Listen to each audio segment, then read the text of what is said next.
Tonight we are going to explore something that sounds like science fiction, but is actually grounded in hard physics and human biology. The subject is missions to Mars. You have probably seen the headlines, the plans, and the bold promises about sending humans to Mars within the next decade or two. SpaceX says it will happen. NASA has detailed timelines. Other nations are announcing their own ambitious programs. Everyone talks about going to Mars as if it is simply the next logical step. Almost like Apollo 11, just with a longer flight. But hidden beneath all the excitement and optimistic timelines is a truth that rarely gets discussed. Anyone who goes to Mars may never come back. Not because of accidents or equipment failures, but because the basic physics of leaving Mars and surviving the long return journey make coming home extraordinarily difficult. And by the end of tonight, you will understand exactly why missions to Mars may actually be colonization missions. Why the first people who set foot on the Martian surface could be saying goodbye to Earth forever. And why this conclusion is not speculation or pessimism, but a consequence of the fundamental realities of interplanetary travel. Before we begin, if you enjoy exploring the depths of space and science like this, take a moment to like the video or subscribe to the channel. It is a small action, but it helps this channel reach more curious minds like yours. Now, let us begin. Let's start with why Mars seems like the obvious choice for human exploration beyond Earth. Mars is close, at least by cosmic standards. It's the fourth planet from the Sun, sitting right next door to Earth in the solar system. At its closest approach, Mars is about 34 million miles from Earth. That's when both planets are on the same side of the Sun in their respective orbits, lined up in what astronomers call opposition, at its farthest. When Earth and Mars are on opposite sides of the Sun, the distance stretches to about 250 million miles. But even at that maximum distance, Mars is vastly closer than anything else we might consider visiting. The next candidate would be Venus. But Venus is a hellscape with surface temperatures hot enough to melt lead and atmospheric pressure that would crush a submarine. Beyond Mars, you're looking at the gas giants, Jupiter and Saturn, which are thousands of times farther away and have no solid surface to land on. Mars is the only nearby planet where humans could conceivably stand on solid ground, where the temperature occasionally reaches above freezing, where water ice exists, where the day is roughly 24 hours long. It's the most Earth-like place in the solar system, which admittedly isn't saying much. Mars is a frozen desert with an atmosphere 1/100th as thick as Earth's, composed mostly of carbon dioxide. The average temperature on Mars is about -80 degrees Fahrenheit. The planet has almost no global magnetic field to shield its surface from harmful radiation. Massive dust storms can spread across the entire planet and last for months at a time.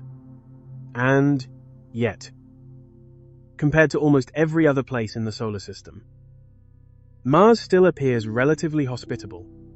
That is one reason Mars has captured the human imagination for more than a century. In the late 1800s, astronomer Percival Lowell believed he had seen long, straight lines on the Martian surface through his telescope. He interpreted them as canals, suggesting that an advanced civilization might have built them. He thought they were artificial waterways built by an advanced Martian civilization struggling to irrigate their dying world. He was wrong. The canals were optical illusions, but the idea took hold. Mars became the home of little green men in popular culture, the setting for countless science fiction stories about ancient civilizations or invading armies. Writers quickly turned Mars into a place of imagination and storytelling. H.G. Wells wrote about Martians invading Earth. Edgar Rice Burroughs imagined human adventurers traveling to Mars and discovering a world of warring city-states. Ray Bradbury described human settlers bringing Earth's culture to Mars, along with all the conflicts and struggles that come with it. This cultural fascination with Mars never disappeared. When the space age began in the 1950s and 1960s, Mars naturally became the next target after the Moon. If humans could reach the Moon, a journey of about 240,000 miles, then Mars seemed like the next logical step. Simply a longer version of the same achievement. The Apollo program successfully landed 12 humans on the Moon between 1969 and 1972. Each of those missions required roughly 3 days of travel in each direction. The astronauts spent at most 3 days on the lunar surface before returning home. The entire journey from launch to splashdown took about 8 to 12 days. It was difficult, dangerous, and expensive. But it was achievable. NASA proved that humans could survive the journey, work in a hostile environment, and return safely to Earth. When the Apollo program ended, many people assumed Mars would be next. The technology had been demonstrated. The capability existed. It was just a matter of building bigger rockets, carrying more supplies, and spending more money. Plans were drawn up in the 1970s and 80s for Mars missions using nuclear propulsion or massive Saturn V-style rockets. These plans assumed that Mars missions would work like Apollo.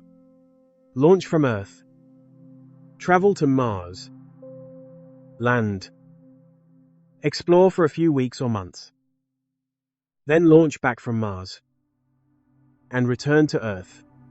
Simple, just longer and bigger. But as engineers actually worked through the details, they discovered something disturbing. A Mars mission doesn't work like Apollo at all.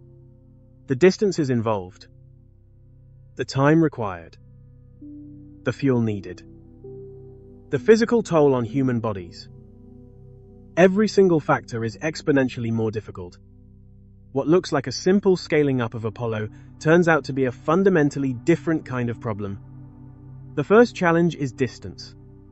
And while we've already established that Mars is close by cosmic standards, it's still almost unimaginably far by human standards.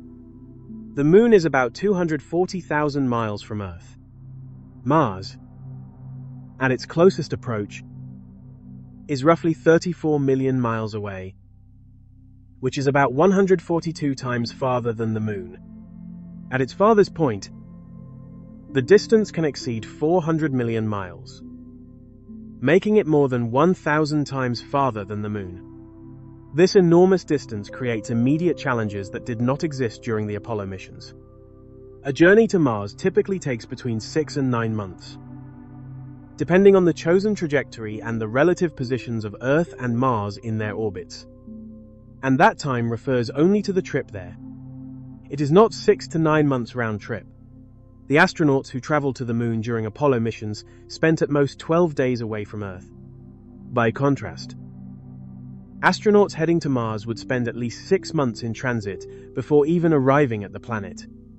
That means 6 months living inside a cramped spacecraft, breathing recycled air, drinking recycled water, and eating stored food.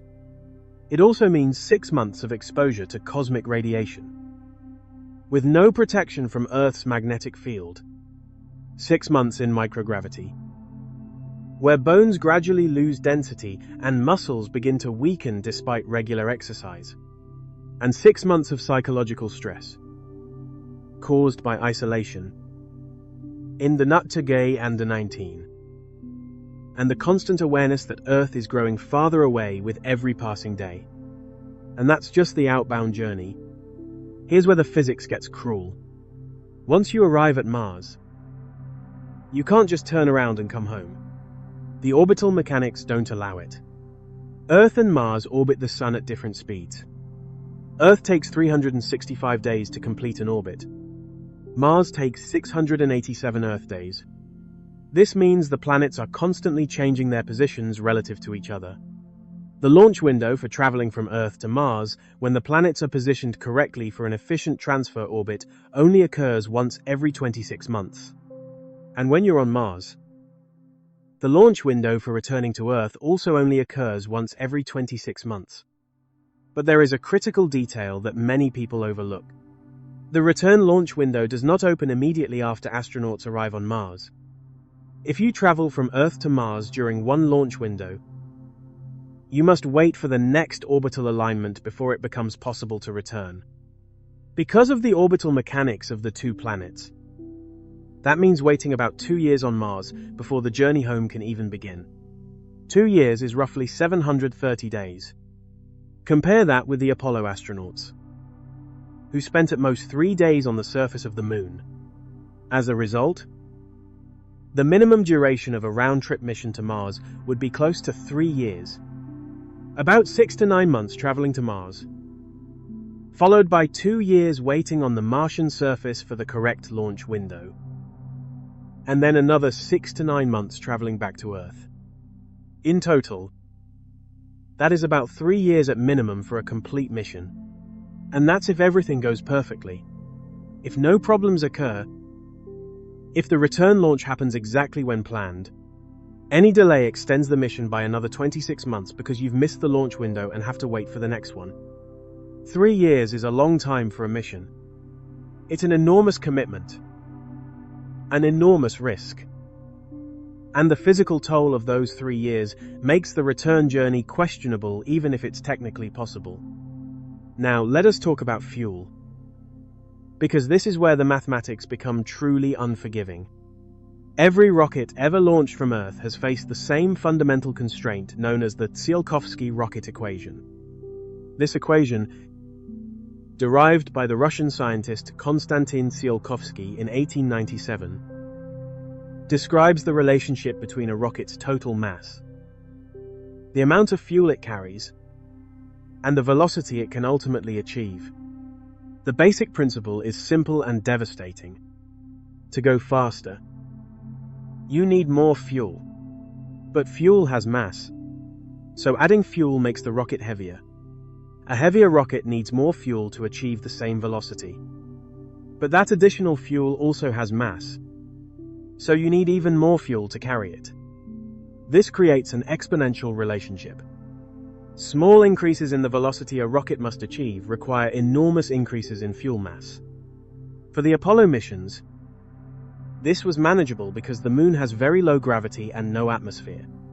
The lunar module that landed on the Moon only needed to reach about 5,400 feet per second of velocity to escape the Moon's gravity and return to lunar orbit, where it could dock with the command module for the journey back to Earth. The fuel required for this maneuver was substantial but still achievable. The lunar module carried about 5,500 pounds of fuel for the descent to the surface and roughly 5,000 pounds for the ascent back to orbit. When fully fueled, the entire vehicle weighed about 33,000 pounds. Mars, however, is very different. The planet has about 38% of Earth's gravity. That is much weaker than Earth's gravity, but it is still significant. And it is roughly twice as strong as the gravity on the Moon. Because of this, escaping the gravity of Mars requires far more velocity than escaping the Moon's gravity. A spacecraft launching from the surface of Mars must reach about 11,800 feet per second just to enter orbit. That's more than double the velocity required for the Moon. And because of the rocket equation, doubling the required velocity doesn't double the fuel requirement. It increases it exponentially.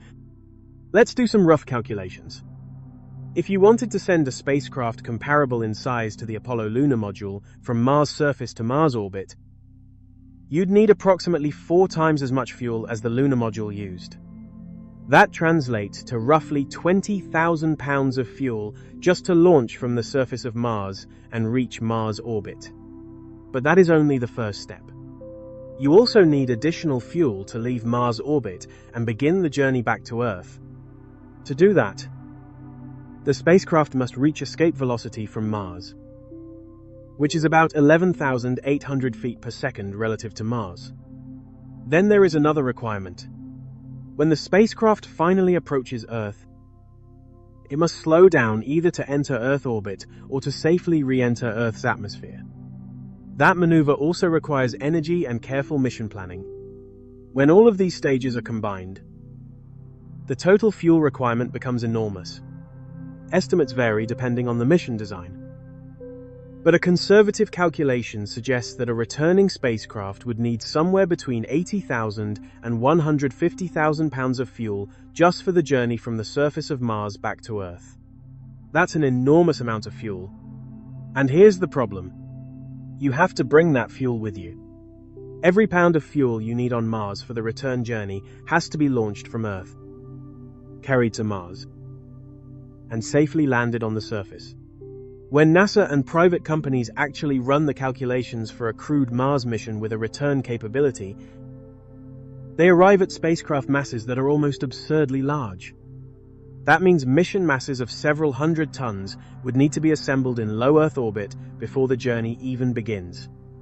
For comparison, the entire Apollo spacecraft, including the command module, service module, and lunar module, had a total mass of about 100,000 pounds, or roughly 50 tons, when it was in low Earth orbit.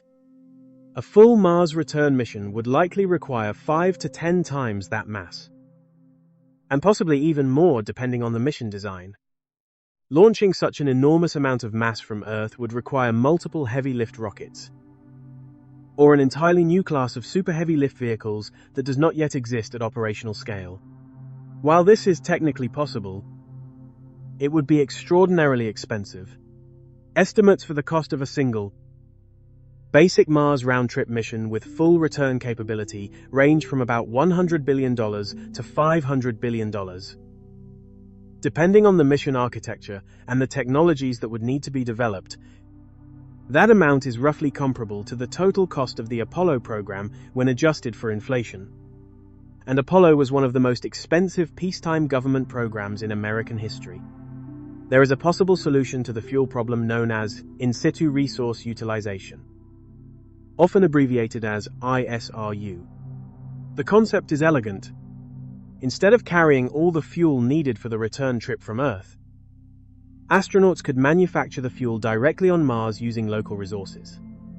Mars has a thin atmosphere made of about 95% carbon dioxide.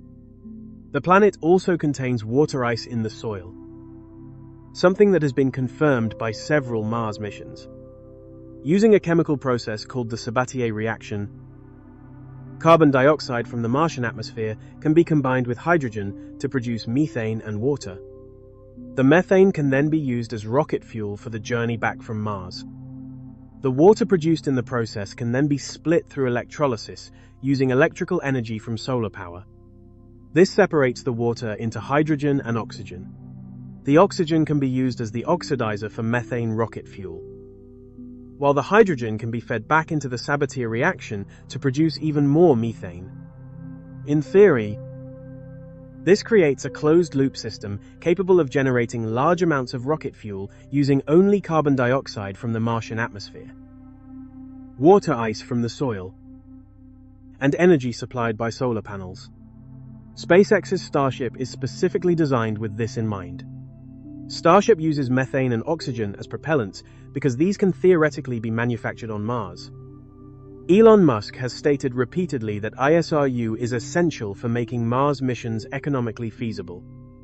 Without it, the cost of bringing all the return fuel from Earth makes missions prohibitively expensive. This sounds like it solves the problem, and in theory it does.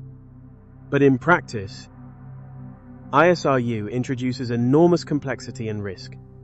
First, you need to land the fuel production equipment on Mars before the crew arrives. This equipment needs to be heavy, complex, and reliable. It needs to survive landing, deployment, and continuous operation for at least 2 years in Martian conditions exposed to dust storms. The system would also have to operate in extremely harsh Martian conditions. Temperatures on Mars can swing from about -100 degrees Fahrenheit to roughly 70 degrees Fahrenheit above zero. While the surface is constantly exposed to cosmic radiation, the equipment would need to extract water from Martian soil, which means operating drilling or excavation systems in a remote and hostile environment. It would also have to process the Martian atmosphere, which is extremely thin and would require large compressors to collect enough gas for fuel production. All of this would demand enormous amounts of electrical power, which means the system would require either massive solar panel arrays or a nuclear reactor to supply reliable energy. And it needs to produce tens of tons of fuel with essentially no maintenance because the crew hasn't arrived yet. If anything goes wrong with the ISRU system, if it breaks down, if it doesn't produce enough fuel, if contamination ruins a batch, the crew is stranded. There's no backup plan. Earth can't send spare parts because the journey takes 6 to 9 months. By the time a problem is identified and a solution sent, years have passed. The crew either fixes it themselves with whatever materials they have available, or they don't go home. Second, ISRU requires time. The fuel production process isn't instantaneous. Even if the equipment worked perfectly, producing 80,000 to 150,000 pounds of fuel would still take many months, and possibly more than a year. Because of that, the ISRU system would need to begin operating immediately after landing, long before any astronauts arrive on Mars. Mission planners generally assume that fuel production would start at least 2 years before the crew is launched from Earth, and that the system would continue running throughout the entire time the astronauts remain on the Martian surface. This approach also extends the mission timeline, creating more opportunities for equipment failures or unexpected problems. Another challenge is that ISRU has never been demonstrated at the scale required for a human mission to Mars. Small laboratory experiments have been conducted, and some prototype systems have been tested. But producing large quantities of mission-critical rocket fuel on Mars using fully autonomous equipment has never been attempted. The first crew that depends on ISRU for their return journey would essentially be betting their lives on the assumption that the system works exactly as designed. If it fails, the astronauts would be stranded on Mars. And in such a situation, a rescue mission would not be a realistic solution. Even if Earth launched a rescue spacecraft immediately after detecting a problem, the mission would still take 6 to 9 months just to reach Mars. More realistically, it would take years to prepare and launch a rescue mission. The stranded crew would die long before help arrived. This is fundamentally different from any previous human space mission. Apollo astronauts could abort and return to Earth within days if something went wrong. International Space Station crews can return to Earth within hours using Soyuz spacecraft. Mars crews have no abort option. Once the journey begins, they're committed. If ISRU fails, they're stranded. If life support fails, they die. If the habitat is damaged, they die. There's no rescue. No backup plan. No way home except the systems they brought with them. Now, let us talk about what happens to the human body during the journey, because this may be one of the most serious obstacles to a Mars return mission. Space is hostile to human biology in ways that are difficult to exaggerate. The environment on Earth, including gravity, atmosphere, and the magnetic field, is perfectly suited to our biology because we evolved under these exact conditions. Every system in the human body depends on that environment. Your cardiovascular system, skeletal system, immune system, vision, balance, and even the mechanisms that repair damage inside your cells developed over millions of years while living under Earth's gravity and protective atmosphere. When those conditions are removed, the body begins to change, and many of those changes are harmful. We know this from decades of research on space stations. Astronauts aboard the International Space Station experience measurable physical deterioration after only a few weeks in microgravity. One of the most significant effects involves the loss of bone density. Bones are living tissue that constantly rebuilds and strengthens itself in response to physical stress, especially the stress created by gravity. Without that constant load, the body begins to break down bone tissue faster than it rebuilds it. As a result, astronauts lose about 1 to 2% of their bone density every month while living in microgravity. When you stand, walk or run on Earth, gravity creates stress on your bones and your body responds by maintaining bone density. In microgravity, there's no stress. So, your body decides it doesn't need strong bones and starts breaking them down. The calcium from these bones is released into the bloodstream and eventually excreted. Astronauts on 6-month ISS missions lose about 10 to 15% of their bone density. This is comparable to the bone loss experienced by elderly people with osteoporosis. The bones become brittle. Fracture risk increases dramatically, and the recovery process takes years. Some bone density never fully recovers even after returning to Earth. Muscle atrophy is equally severe. Without the constant work of supporting body weight against gravity, muscles weaken rapidly. Astronauts can lose up to 20% of their muscle mass during a 6-month mission despite rigorous daily exercise. The exercise regimes on the ISS are intense. 2.5 hours per day of resistance training and cardiovascular work. And they only partially counteract the muscle loss. Cardiovascular changes are more subtle but equally concerning. On Earth, your heart works against gravity to pump blood to your brain. In microgravity, this isn't necessary. So the heart becomes weaker and more spherical instead of elongated. Blood pressure decreases. The cardiovascular system essentially deconditions itself. When astronauts return to Earth after long missions, they experience severe orthostatic intolerance, meaning they feel dizzy or faint when standing because their cardiovascular system can't adjust to pumping blood upward against gravity anymore. Some astronauts have fainted immediately after landing. Most need weeks of reconditioning before they can function normally. Vision problems affect about 60% of astronauts on long-duration missions. The mechanism isn't fully understood, but the leading theory is that in microgravity, fluid shifts toward the head because there's no gravity pulling it toward the feet.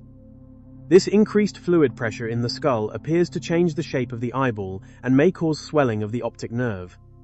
Some astronauts have experienced permanent vision degradation after returning from space. The immune system weakens in space.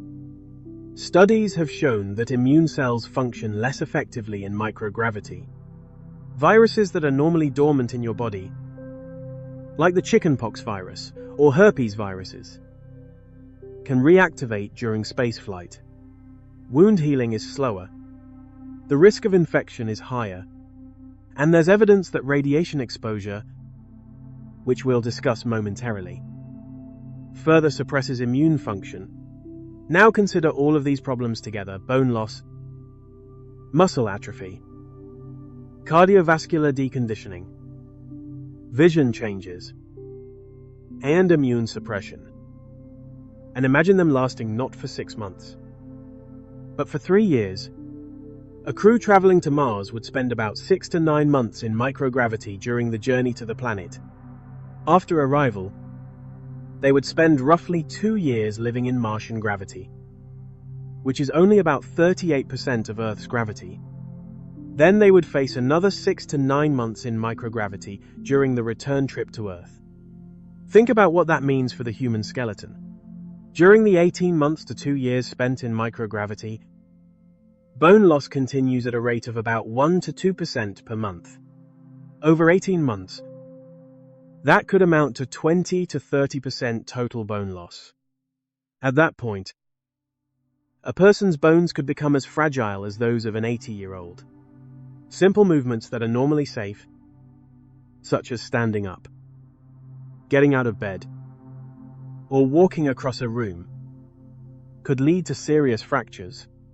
Martian gravity is certainly better than complete weightlessness. But scientists still do not know whether 38% of Earth's gravity is enough to stop or reverse bone loss. Humans have never lived for extended periods in a partial gravity environment. All of our medical data comes from either full Earth gravity or microgravity aboard the International Space Station. Mars gravity might slow bone loss, or it might not. It's plausible that 38% gravity isn't enough stress to maintain bone density, meaning astronauts would continue losing bone throughout their entire stay on Mars.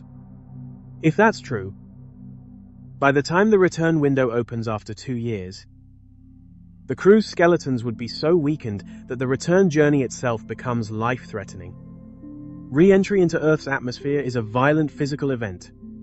A returning spacecraft slows from orbital velocity of about 17,500 miles per hour down to zero within only a few minutes. Even with heat shields and parachutes, the crew experiences forces of several Gs during this rapid deceleration. After 3 years of bone loss and muscle atrophy, it is reasonable to question whether the human body could tolerate those forces without serious injury. Fragile bones could fracture under stress, and weakened muscles might struggle to support the body during the intense deceleration. And even if the astronauts survived re-entry without immediate injury, recovery would still be a major challenge. Astronauts returning from the International Space Station already require months of physical therapy after missions lasting only 6 months in microgravity, just to rebuild lost bone density and muscle strength. After a 3-year Mars mission, recovery would take years, possibly the rest of their lives. Some degradation might be permanent. Bone density might never fully recover to pre-flight levels. Some astronauts might never walk normally again. There's also the question of whether bodies can even adapt back to Earth gravity after that long in reduced gravity environments. We have no data on this because no human has ever spent 3 years away from Earth gravity. It's possible that after a certain point, the human body adapts so completely to low gravity conditions that returning to Earth gravity is impossible. Your heart might not be able to pump blood against Earth's gravity anymore. Your bones might be too weak to support your weight. Your muscles might be incapable of moving your body. You might effectively be trapped by your own physiology. This is one of the darkest possibilities, that even if you successfully manufacture fuel on Mars, even if the spacecraft works perfectly, even if every system functions as designed, your body might no longer be capable of surviving the return to Earth. You'd arrive home only to discover that home is no longer habitable for you. Then there's radiation, which might be the most insidious threat of all. On Earth, we're protected from space radiation by 2 critical shields. Earth's magnetic field deflects charged particles from the solar wind and cosmic rays. Earth's magnetic field deflects a large portion of incoming cosmic radiation, and whatever it does not stop is largely absorbed by the atmosphere. Together, these 2 natural shields reduce radiation exposure to relatively safe levels for life on Earth. The average person on Earth receives about 0.3 rem of radiation per year from natural sources. This is known as background radiation, and it comes from several sources, such as cosmic rays that penetrate the atmosphere, radiation from rocks and soil, and even small amounts of natural radioactivity within our own bodies. Astronauts aboard the International Space Station, which still orbits inside Earth's magnetic field and receives some shielding from the planet itself, blocking radiation from below, are exposed to much higher levels. They typically receive about 15 to 20 rem of radiation per year, which is roughly 50 to 60 times higher than the exposure experienced on Earth's surface. A 6-month ISS mission exposes astronauts to about 7 to 10 rem total. This is considered acceptable risk. It increases cancer risk slightly, but not dramatically. On a journey to Mars, there is no protection, no magnetic field, no atmosphere, nothing between you and space radiation except the walls of your spacecraft. Spacecraft walls provide very limited radiation shielding unless they are made extremely thick. But thicker walls mean more mass, and more mass means more fuel is required. Which brings us back to the difficult constraints of the rocket equation. In practice, Spacecraft designs include some shielding, but usually not enough to reduce radiation exposure to levels comparable with those on Earth. During the 6 to 9 month journey to Mars, astronauts would likely receive about 30 to 40 rem of radiation. While living on Mars for about 2 years, the crew would still be exposed to significant radiation. The planet has only a thin atmosphere, which provides limited protection, and it has no global magnetic field to deflect cosmic radiation. During that period, astronauts might receive approximately 40 to 60 rme, depending on the level of solar activity. Then, during the return journey, astronauts would be exposed to another 30 to 40 rem. Altogether, the total radiation dose for a 3-year Mars mission could reach roughly 100 to 140 rem. This is well above the limits established by NASA for career radiation exposure. NASA's limit for astronauts is based on age and gender, but generally caps lifetime exposure at about 100 to 200 rem, depending on factors that affect cancer risk. A single Mars mission would consume most or all of an astronaut's allowable lifetime radiation exposure. But the numbers get worse if solar activity is considered. The Sun occasionally releases massive bursts of radiation called solar particle events or solar flares. These can deliver enormous radiation doses in short periods of time. A major solar particle event during a Mars mission could expose the crew to several hundred rem in a matter of hours. This would cause acute radiation sickness, vomiting, hemorrhaging, immune system collapse, and potentially death. Spacecraft can be designed with small shielded areas where crew can shelter during solar events. But these shelters add mass and don't protect against the constant background exposure from galactic cosmic rays. The health effects of this much radiation exposure are severe.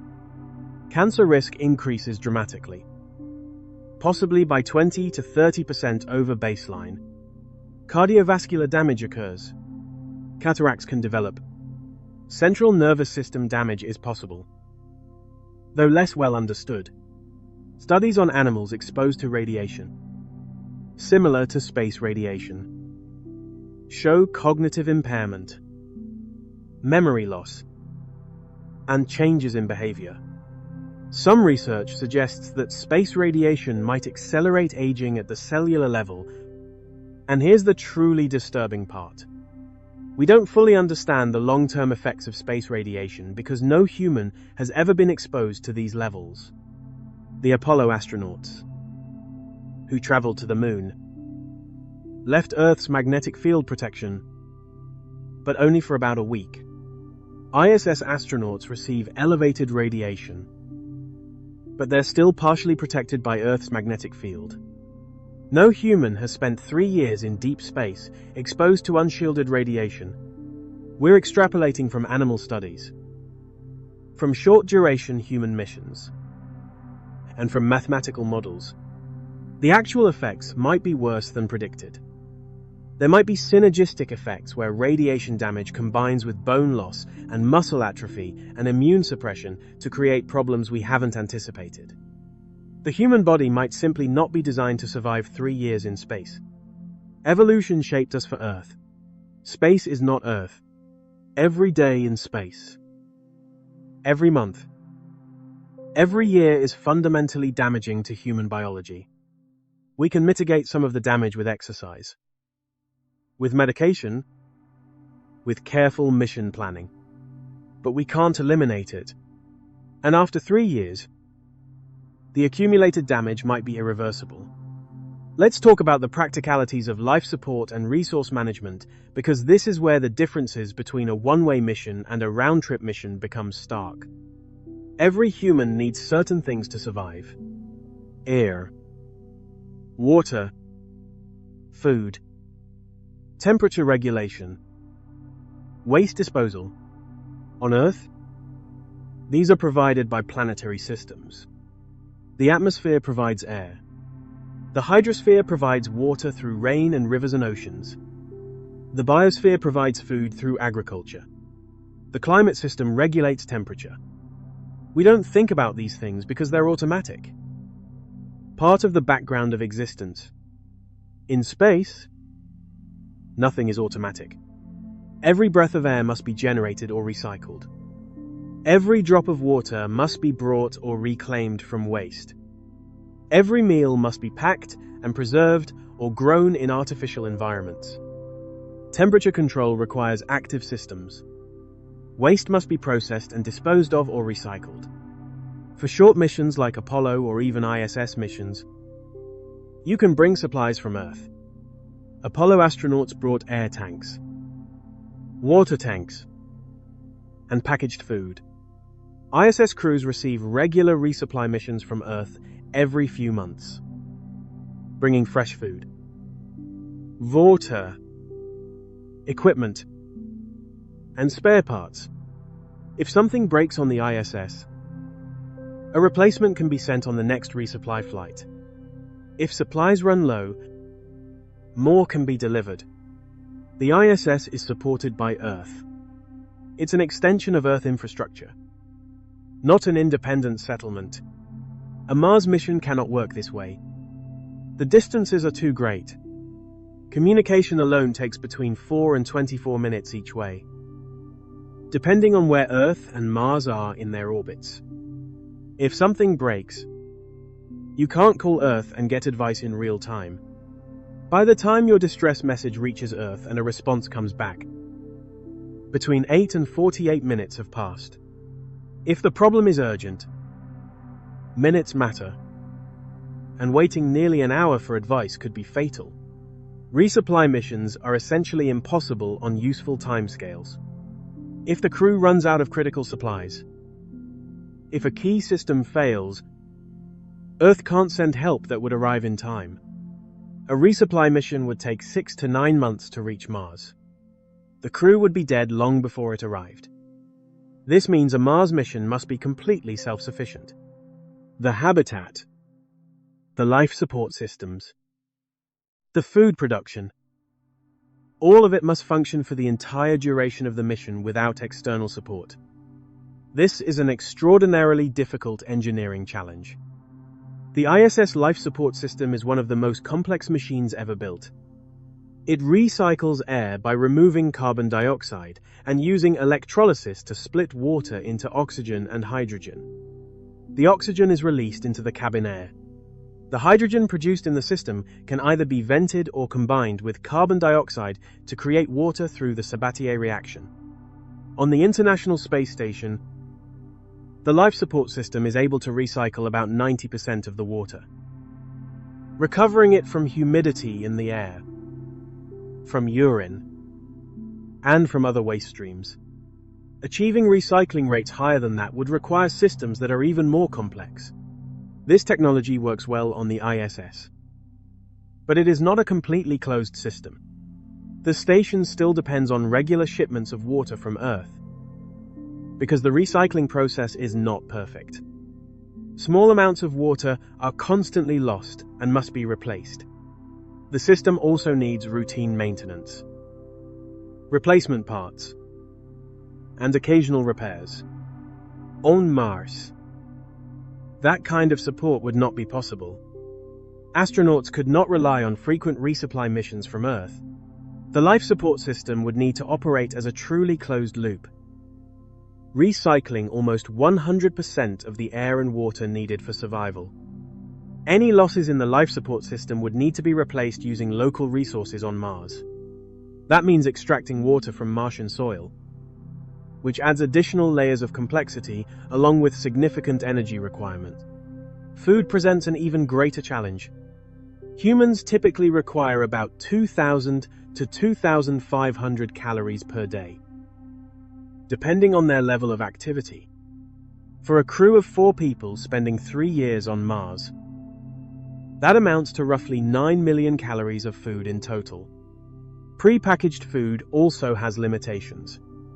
Most freeze-dried or dehydrated foods remain usable for about 5 to 10 years under ideal conditions. Those conditions include stable temperatures, low humidity, and protection from radiation. Mars does not provide such stability. Surface temperatures fluctuate dramatically, and radiation exposure is constant. Storage systems would need to be heavily insulated and shielded, which adds even more mass to the spacecraft and habitat systems. The alternative is growing food directly on Mars. In theory, this is possible. Plants can grow in Martian regolith if it is supplemented with the proper nutrients and organic material. LED lighting can provide the wavelengths needed for photosynthesis. And water can be recycled through plant transpiration and human waste processing. However, producing enough food to sustain a crew would require substantial infrastructure, including controlled growing environments, reliable power systems, and complex recycling systems to maintain a stable agricultural cycle. You need a pressurized greenhouse with temperature control. You need thousands of watts of electrical power for lighting, far more than needed for basic life support. You need to deal with crop failures, diseases, pests, and contamination. You need to store seeds and maintain genetic diversity. And you need expertise. Someone in the crew needs to understand agriculture, plant biology, and how to troubleshoot problems when crops fail. Experiments on the ISS have grown small amounts of lettuce and radishes, but these are tiny proof-of-concept demonstrations. Growing all the food for a crew for years is orders of magnitude more difficult. If the food production system fails, the crew starves. There's no backup. Earth can't send emergency rations in time. The crew either fixes the problem themselves or they die. Every system on Mars must be designed with this reality in mind. There are no second chances, no rescue missions, no emergency supplies from Earth. Redundancy is critical. Every vital system needs backups and backups for the backups. But redundancy adds mass and complexity, which increases costs and failure modes. It's a brutal optimization problem with human lives hanging in the balance. Now let's confront the economic reality, because this is where the arguments for one-way missions become overwhelming. Space missions are extraordinarily expensive. The Apollo program cost about $150 billion in today's currency. That investment funded 6 successful lunar landings, allowed 12 humans to walk on the moon, and produced a total of about 75 person days of work on the lunar surface. When you look at it that way, the cost worked out to roughly $2 billion per person per day.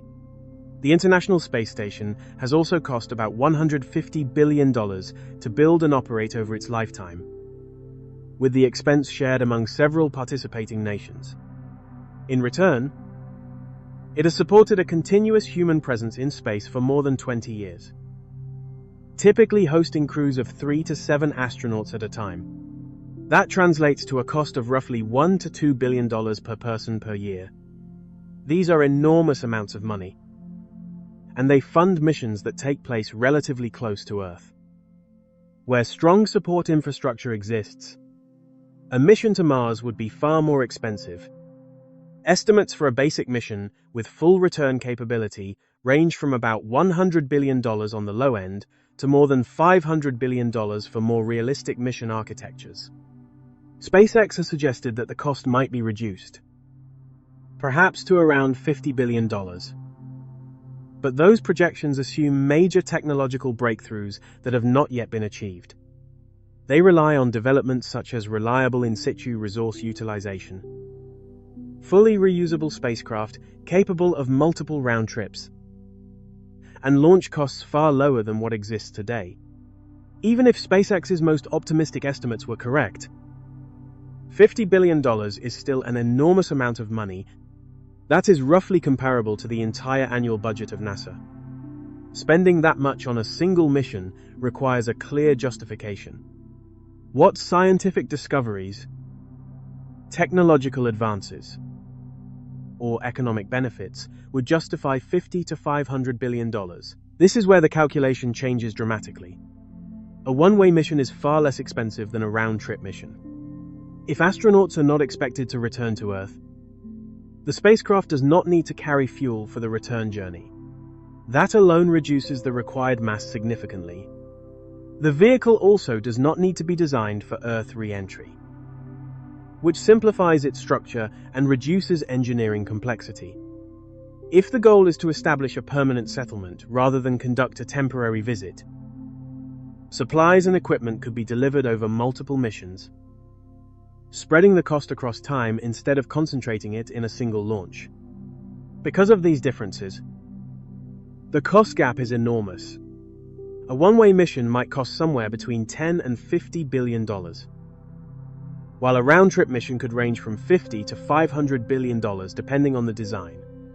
In practical terms, for the cost of sending one crew to Mars and bringing them home, it might be possible to send 5 to 10 crews on one-way missions.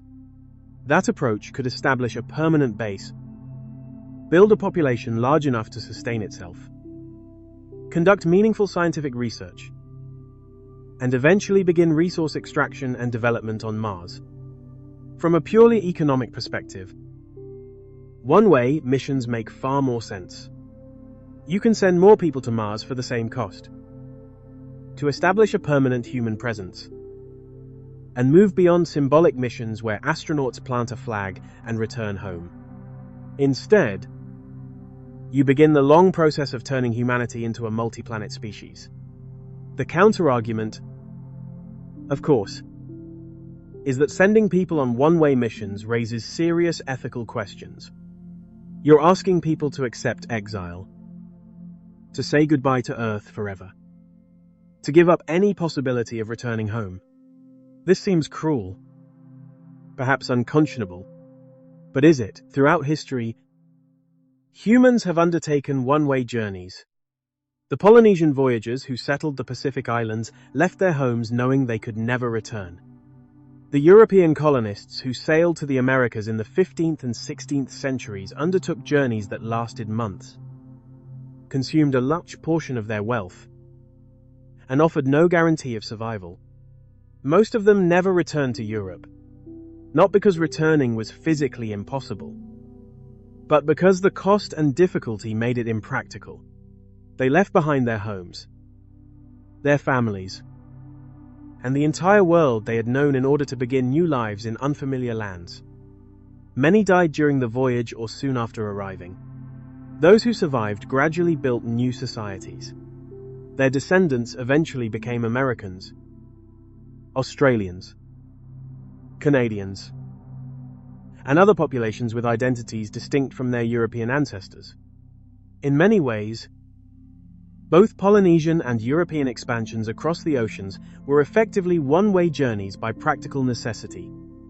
Colonizing Mars could be similar, but for a different reason. Instead of economic or logistical barriers, the limitation would come from physics itself. The realities of interplanetary travel make return journeys dramatically more difficult than one-way trips. Given that reality, it may be time to stop thinking about Mars missions as if they were simply a larger version of Apollo. They're not exploration missions, they're colonization missions. The first humans on Mars will be colonists, not astronauts. They'll be leaving Earth permanently to establish humanity's first foothold on another planet. This is a different kind of courage than Apollo required. Apollo astronauts were heroes who risked their lives but expected to return. Mars colonists will be pioneers who accept exile, who trade Earth for Mars, who choose a life on an alien world knowing they'll never see home again. Some people will volunteer for this. Not everyone, probably not most people, but some. There are always those who crave adventure, who want to be part of something larger than themselves, who are willing to sacrifice comfort and safety for meaning and purpose. These are the people who will go to Mars. And from an economic perspective, supporting them makes more sense as a permanent colony than as temporary visitors. Spend the money once to establish infrastructure that lasts decades, rather than spending even more money to bring people back. Build habitats designed for long-term occupation. not minimal survival shelters. Send equipment for resource extraction, manufacturing, and construction, not just scientific instruments.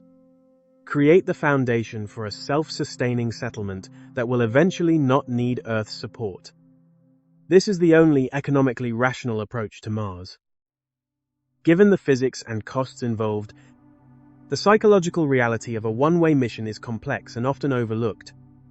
When you board a spacecraft to Mars knowing you'll never return, you're not just leaving Earth physically, you're leaving it psychologically. You're severing your connection to everything familiar. Your family, your friends, your culture, the sky you grew up under, the gravity your body knows. All of it is gone forever. This is a form of death in some sense. The person you were on Earth can never exist again because the environment that shaped you no longer exists in your life. You have to become someone new, someone adapted to Mars. Someone who thinks of red skies and pink sunsets as normal. Someone who instinctively adjusts to low gravity. Someone whose entire frame of reference is this alien world. Studies on the psychology of extreme isolation and long-duration missions give us some clues about what that life might be like. Researchers often look at environments on Earth that resemble the isolation of space as closely as possible. One of the best analogues we have is Antarctic research stations.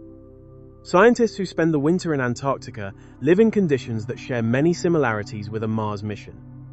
They are isolated from the rest of the world for months at a time, surrounded by a hostile environment where survival depends entirely on technology and cooperation. Crews at Antarctic bases frequently experience psychological strain caused by confinement, isolation, limited social interaction, and the monotony of the environment. Long periods of darkness during the Antarctic winter can also disrupt sleep cycles and affect mood. These conditions offer a small glimpse of the challenges future Mars settlers might face living far from Earth, in a place where returning home quickly is impossible, and where every day depends on maintaining a fragile system that keeps the colony alive. But they know the winter will end. They know a ship or plane will come to take them home. This knowledge, even if they never consciously think about it, provides psychological stability. There's an endpoint, a return to normally. Mars colonists won't have that. There's no endpoint where things return to normal. Mars is normal now. Earth is the memory, the dream, the place that exists only in videos and photographs and stories. Some people will handle this well. Humans are remarkably adaptable. We adjust to new environments, form new communities, find meaning in new circumstances. The Mars colony would develop its own culture, its own traditions, its own sense of identity distinct from Earth. Within a generation, children born on Mars would consider Mars home. Earth would be the exotic, faraway place where their parents came from. But the transition period, the first years after arrival, when colonists are still psychologically tied to Earth but physically cut off from it, will be difficult. Depression, anxiety, interpersonal conflicts. All the psychological challenges of isolated groups will be amplified by the permanence of the situation. There's no quitting, no going home, no escape. Conflict resolution becomes critical because you can't remove someone from the group without killing them. Mission planners will need to screen candidates carefully for psychological resilience. But they'll also need to prepare for the reality that some people won't adapt well. What happens when someone has a psychological breakdown on Mars?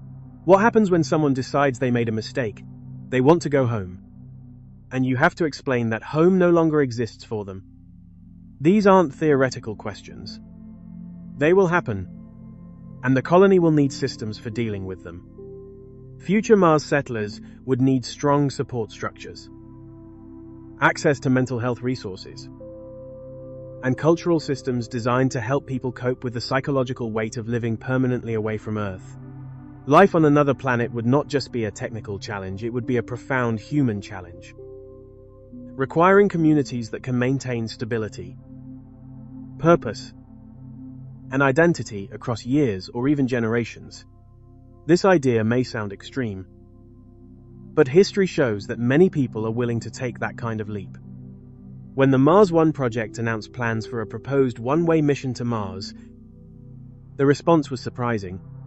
More than 200,000 people applied when recruitment opened. 200,000 individuals volunteered for a mission that explicitly stated one condition: they would never return to Earth. That number reveals something important about human nature. Even when the risks are enormous and the outcome uncertain, there will always be people driven by curiosity, exploration, and the desire to be part of something larger than themselves. Now, Mars One turned out to be a poorly planned venture that collapsed before sending anyone anywhere. But the application numbers are significant. They demonstrate that there are people willing to make this choice. People who find the prospect of being Mars pioneers more compelling than remaining on Earth. Some applied for adventure, some for scientific passion, some because they felt disconnected from Earth society and wanted a fresh start, some because they wanted to be part of history. The motivations varied, but the willingness was real. These are the people who will colonize Mars. Not everyone, not most people, but a self-selected group who have made peace with never returning. And in some ways, knowing it's one way might make the psychological adjustment easier. There's no false hope of return, no longing for something unattainable. You accept from the beginning that Mars is home now, and you invest fully in making it work. You don't spend years dreaming about Earth and counting down to a return date that might never come. You commit completely to your new world. There's another angle to consider, which is the timeline trap. Every 26 months, a new launch window opens. Technology improves continuously. Each year, rockets become more capable. Life support systems become more reliable. ISRO technology becomes more proven. If you're planning a round-trip mission, you face a difficult choice. Launch in the current window with current technology, or wait 26 months for the next window when technology will be better. And when that next window comes, you face the same choice. The technology will be even better in another 26 months.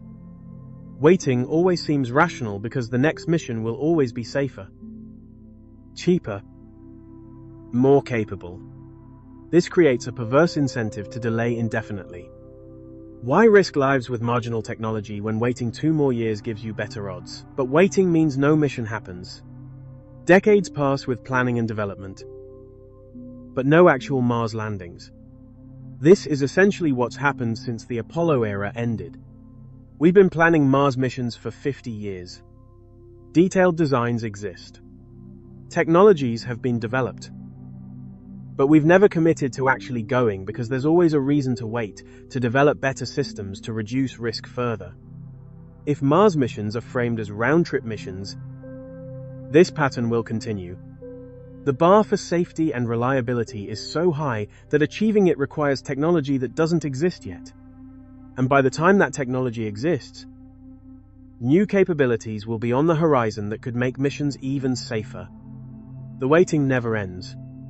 One-way missions break this cycle. The risk threshold is different. You're not trying to bring people back safely. You're trying to establish a viable settlement. The question isn't whether the mission is safe enough for a round trip. It's whether colonists can survive and thrive on Mars. That's still a high bar, but it's achievable with current technology or near-term developments. Life support systems that can sustain people for years exist. Habitats that can protect against radiation and provide livable space can be built. ISRO systems are being tested. The technology to land people on Mars and keep them alive exists or will exist within a decade.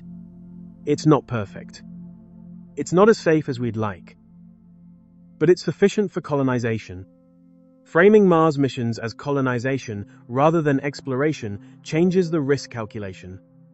Colonists accept higher risk than astronauts because they're investing in something permanent. They're building a future, not just collecting data. And because the mission would be permanent, the engineering philosophy changes in an important way. There is less pressure to design a system that must work perfectly for a complete round trip from the very beginning. Instead, the settlement could be built gradually, improving step by step as experience grows. The first missions would focus on survival infrastructure habitats, life support systems, power generation, and water extraction. Later missions could bring better equipment, upgraded technology, and additional supplies to strengthen and expand the colony. Over time, new settlers with specialized skills, engineers, doctors, biologists, farmers, and technicians could join the settlement, slowly transforming a small outpost into a self-sustaining community. In that sense, colonizing Mars would not be a single dramatic expedition like Apollo. It would be an iterative process, built through many missions over decades, each one adding another layer of capability and resilience to humanity's first foothold on another world. This approach is more likely to actually result in humans on Mars within our lifetimes. Waiting for the perfect round-trip mission means waiting forever. Accepting that the first missions are one way means accepting that Mars colonization can begin now with current technology and realistic budgets. Let me bring this back to the fundamental physics and biology we've discussed. A human body that spends 3 years in space or on Mars may undergo biological changes so profound that returning to Earth could become extremely difficult, or even impossible. Over long periods in reduced gravity, the body begins to adapt in ways that are not always reversible. Bone density decreases, muscles weaken from lack of constant gravitational load, and the cardiovascular system gradually adjusts to pumping blood in a lower gravity environment. On top of that, astronauts are exposed to chronic radiation, which can damage cells and increase long-term health risks. These effects accumulate over time. Scientists suspect there may be a point of no return, a threshold beyond which the human body becomes so adapted to low gravity that it can no longer function normally under Earth's full gravity. The problem is that we simply don't know where that threshold lies, because humanity has never tested it. The longest continuous spaceflight ever completed was 437 days, about 15 months, by Russian cosmonaut Valery Polyakov aboard the Mir. After returning to Earth, he required extensive rehabilitation, but he ultimately recovered. A Mars mission, however, would last around 3 years, more than twice as long as that record. The biological effects over that time span might not simply be a longer version of what we already understand. They could be fundamentally different. If Mars colonization eventually leads to families and children being born there, the implications become even more dramatic. A child raised in Mars's gravity, only 38% of Earth's, would grow up with bones, muscles, and a cardiovascular system optimized for that environment. For someone whose body developed entirely under those conditions, Earth's gravity might feel crushingly heavy. Visiting Earth might not just be uncomfortable, it could be physically impossible. Their entire physiology will be Martian, not earthly. If they traveled to Earth, the higher gravity would be crushing. Their bones might fracture under their own weight. Their hearts might not be able to pump blood effectively against the higher gravity. They'd be disabled or dead within hours or days of arrival. Martian humans, if they emerge, will be a separate population from Earth. Humans unable to cross the gap between worlds. This sounds like science fiction, but it's straightforward biology. Bodies adapt to their environment. Humans who spend their entire lives in low gravity will have bodies designed for low gravity. Earth will be as alien to them as Mars is to us. This has profound implications for the concept of return.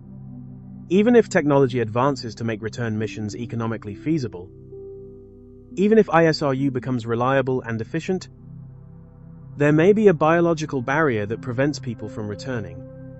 The first Mars colonists might physically adapt to Mars in ways that make them unable to survive Earth. Their mission becomes one way, not by choice or by technology limitations, but by biology. Their bodies close the door behind them. And perhaps that's appropriate. Evolution is adaptation to environment. Humans evolved on Earth, adapted to Earth's specific conditions over millions of years. If we're going to become a multi-planet species, we'll need to adapt to new environments. Mars humans, if the colony survives long enough, will eventually become distinct from Earth humans. Not a different species, at least not for thousands of generations, but a different population with different physical characteristics. Taller perhaps because Mars gravity doesn't compress the spine as much. Different muscle distribution adapted for moving efficiently in low gravity. Different cardiovascular systems. Different bone density over very long timescales. Measurable evolutionary divergence. This is what colonization means. Not just moving to a new place, but becoming something new. Something adapted to that place. The first colonists will be Earth humans trying to survive on Mars. Their children will be Martians who remember Earth as a story. Their grandchildren will be fully Martian, shaped by the red planet, thinking of it as home in a way no Earth human ever could. Let's address the elephant in the room. Is it ethical to send people on one-way missions? Is it moral to ask people to accept permanent exile? Is it justifiable to spend billions of dollars to establish a Mars colony when that money could address problems on Earth? These are legitimate questions, and they don't have simple answers. The ethical framework depends on how you view human expansion into space. If you see it as a luxury, a vanity project for wealthy nations or individuals, then no. Spending hundreds of billions on Mars colonization is not justifiable when people on Earth are suffering from poverty, disease, and lack of basic resources. But if you see it as an investment in humanity's long-term survival, as insurance against existential risks that could wipe out Earth-based civilization, then the calculation changes. Earth faces real risks. Asteroid impacts, though rare, are possible and would be devastating if one hit a populated area. Supervolcano eruptions could trigger global climate catastrophes. Nuclear war remains a possibility as long as nuclear weapons exist. Pandemics could potentially kill millions or billions. Climate change is already altering Earth's environment in ways that will cause suffering and displacement. Human-caused ecological collapse could make parts of Earth uninhabitable. And beyond these near-term risks, there are longer-term inevitabilities. The sun is slowly brightening as it ages. In about 1 billion years, Earth will become too hot for life. In about 5 billion years, the sun will expand into a red giant and consume Earth entirely. These timescales seem absurdly long from a human perspective. But they're certainties. Earth has an expiration date. If humanity is confined to Earth, humanity has an expiration date. Establishing self-sufficient settlements on other worlds is the only way to ensure long-term survival. Beyond Earth's lifespan, Mars won't save everyone. A Mars colony, even a successful one, will probably never support more than a few thousand or tens of thousands of people for many decades, possibly centuries. It's not a solution to Earth's problems. It's not an escape for the masses. But it's a backup. A second location where human civilization can continue if something catastrophic happens to Earth. From this perspective, the cost of colonizing Mars can be seen as a kind of insurance policy against extinction. Humanity currently lives on a single planet. If a catastrophic event ever threatened life on Earth, Our entire species would share the same fate. Is that worth $50 billion or $100 billion? Many people would argue that it is.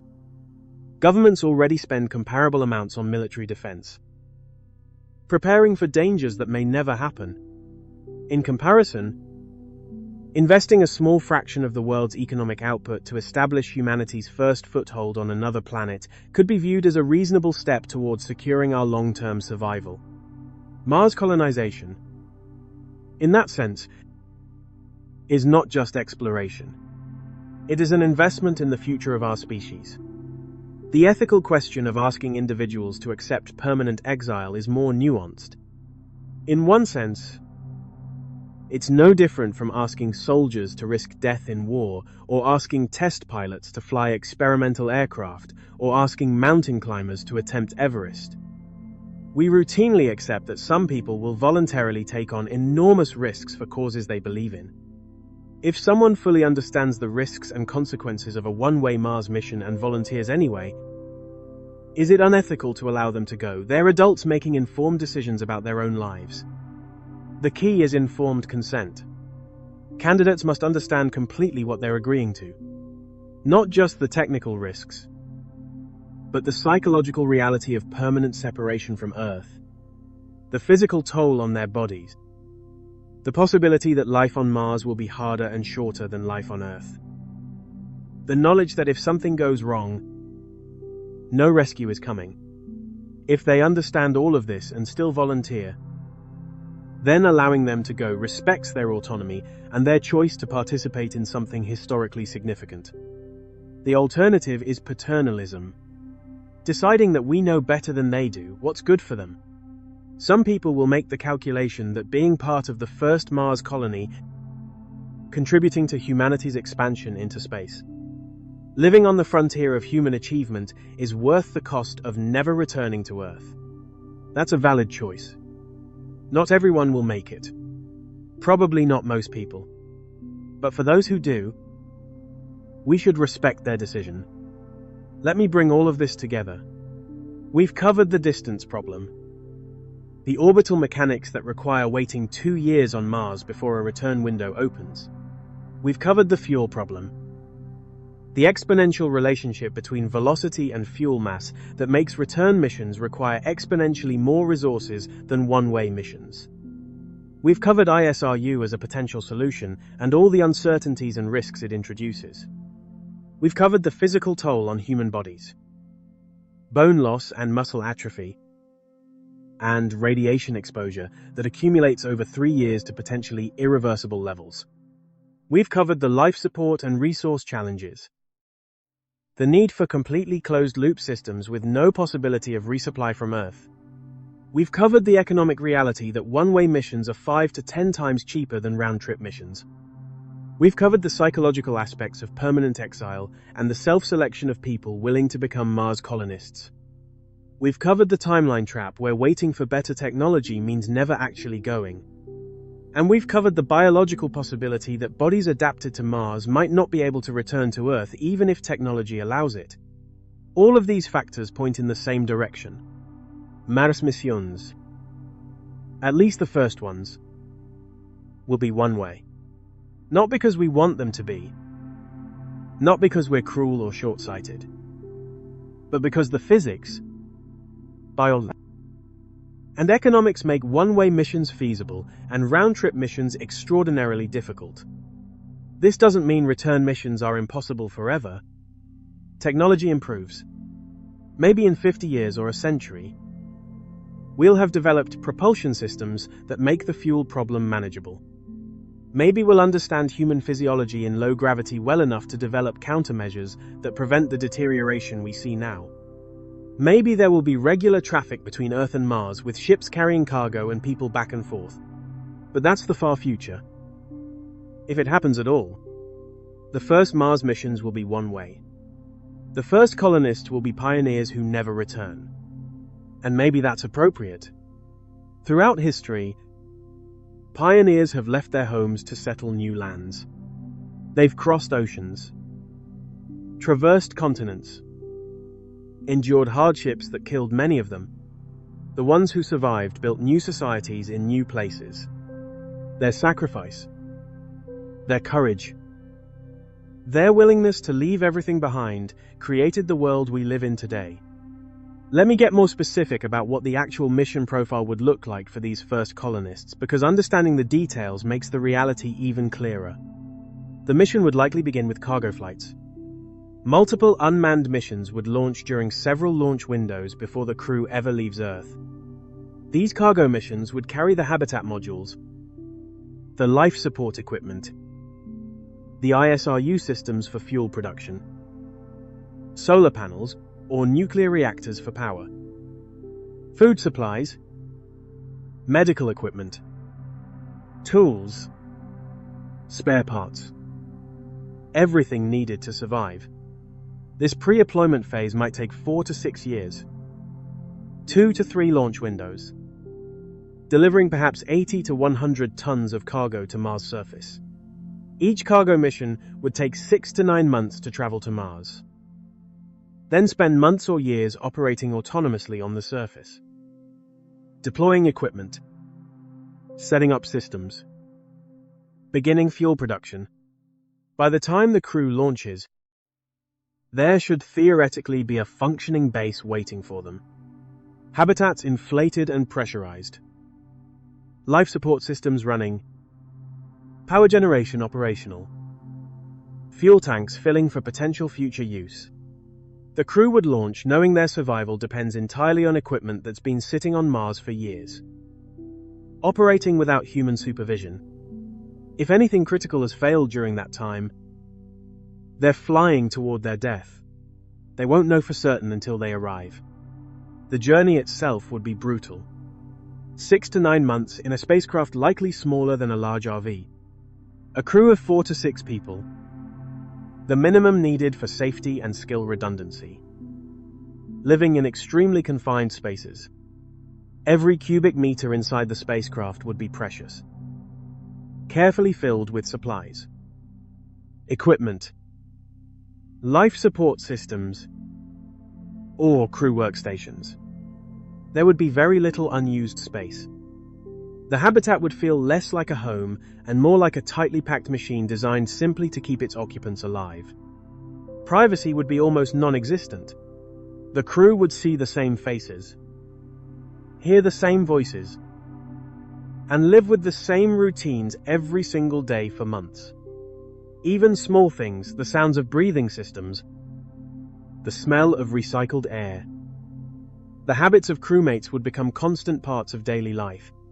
Psychological research from Antarctic research stations and long deployments on submarines shows that even well-adjusted, highly trained people experience significant stress when confined with the same small group for extended periods. Isolation, lack of personal space, and the inability to simply step outside can gradually wear down even the most resilient individuals. Interpersonal conflicts arise over trivial things. Someone's chewing habits become unbearable. Someone's conversation patterns grate on your nerves. Minor annoyances magnify into major frustrations because there's no escape, no way to get away and decompress. On Earth, if you have a fight with your roommate, you can leave, go for a walk, visit a friend, get some space. In a Mars transit vehicle, there's nowhere to go. The entire habitable universe is a few rooms, and the same people are in all of them. Mission planners will screen for psychological compatibility and resilience, but they can't eliminate these stresses, only mitigate them. The crew will need strict protocols for conflict resolution, designated private spaces, schedules that give people time alone or in different combinations to avoid constant exposure to the same group dynamics. And they'll need to maintain these protocols for 6 to 9 months, knowing that this is just the beginning. The real challenge starts after they land. Landing on Mars is dangerous. The atmosphere is thick enough to require heat shields and generate enormous heat during entry, but too thin for parachutes alone to slow you sufficiently. Every successful Mars landing has used a combination of heat shields, parachutes, and retro rockets. And even with all these systems, the final moments are terrifying. The Mars Science Laboratory mission that landed the Curiosity rover used a sky crane system where a rocket-powered platform lowered the rover on cables for the last few meters. It worked, but it was described by engineers as 7 minutes of terror.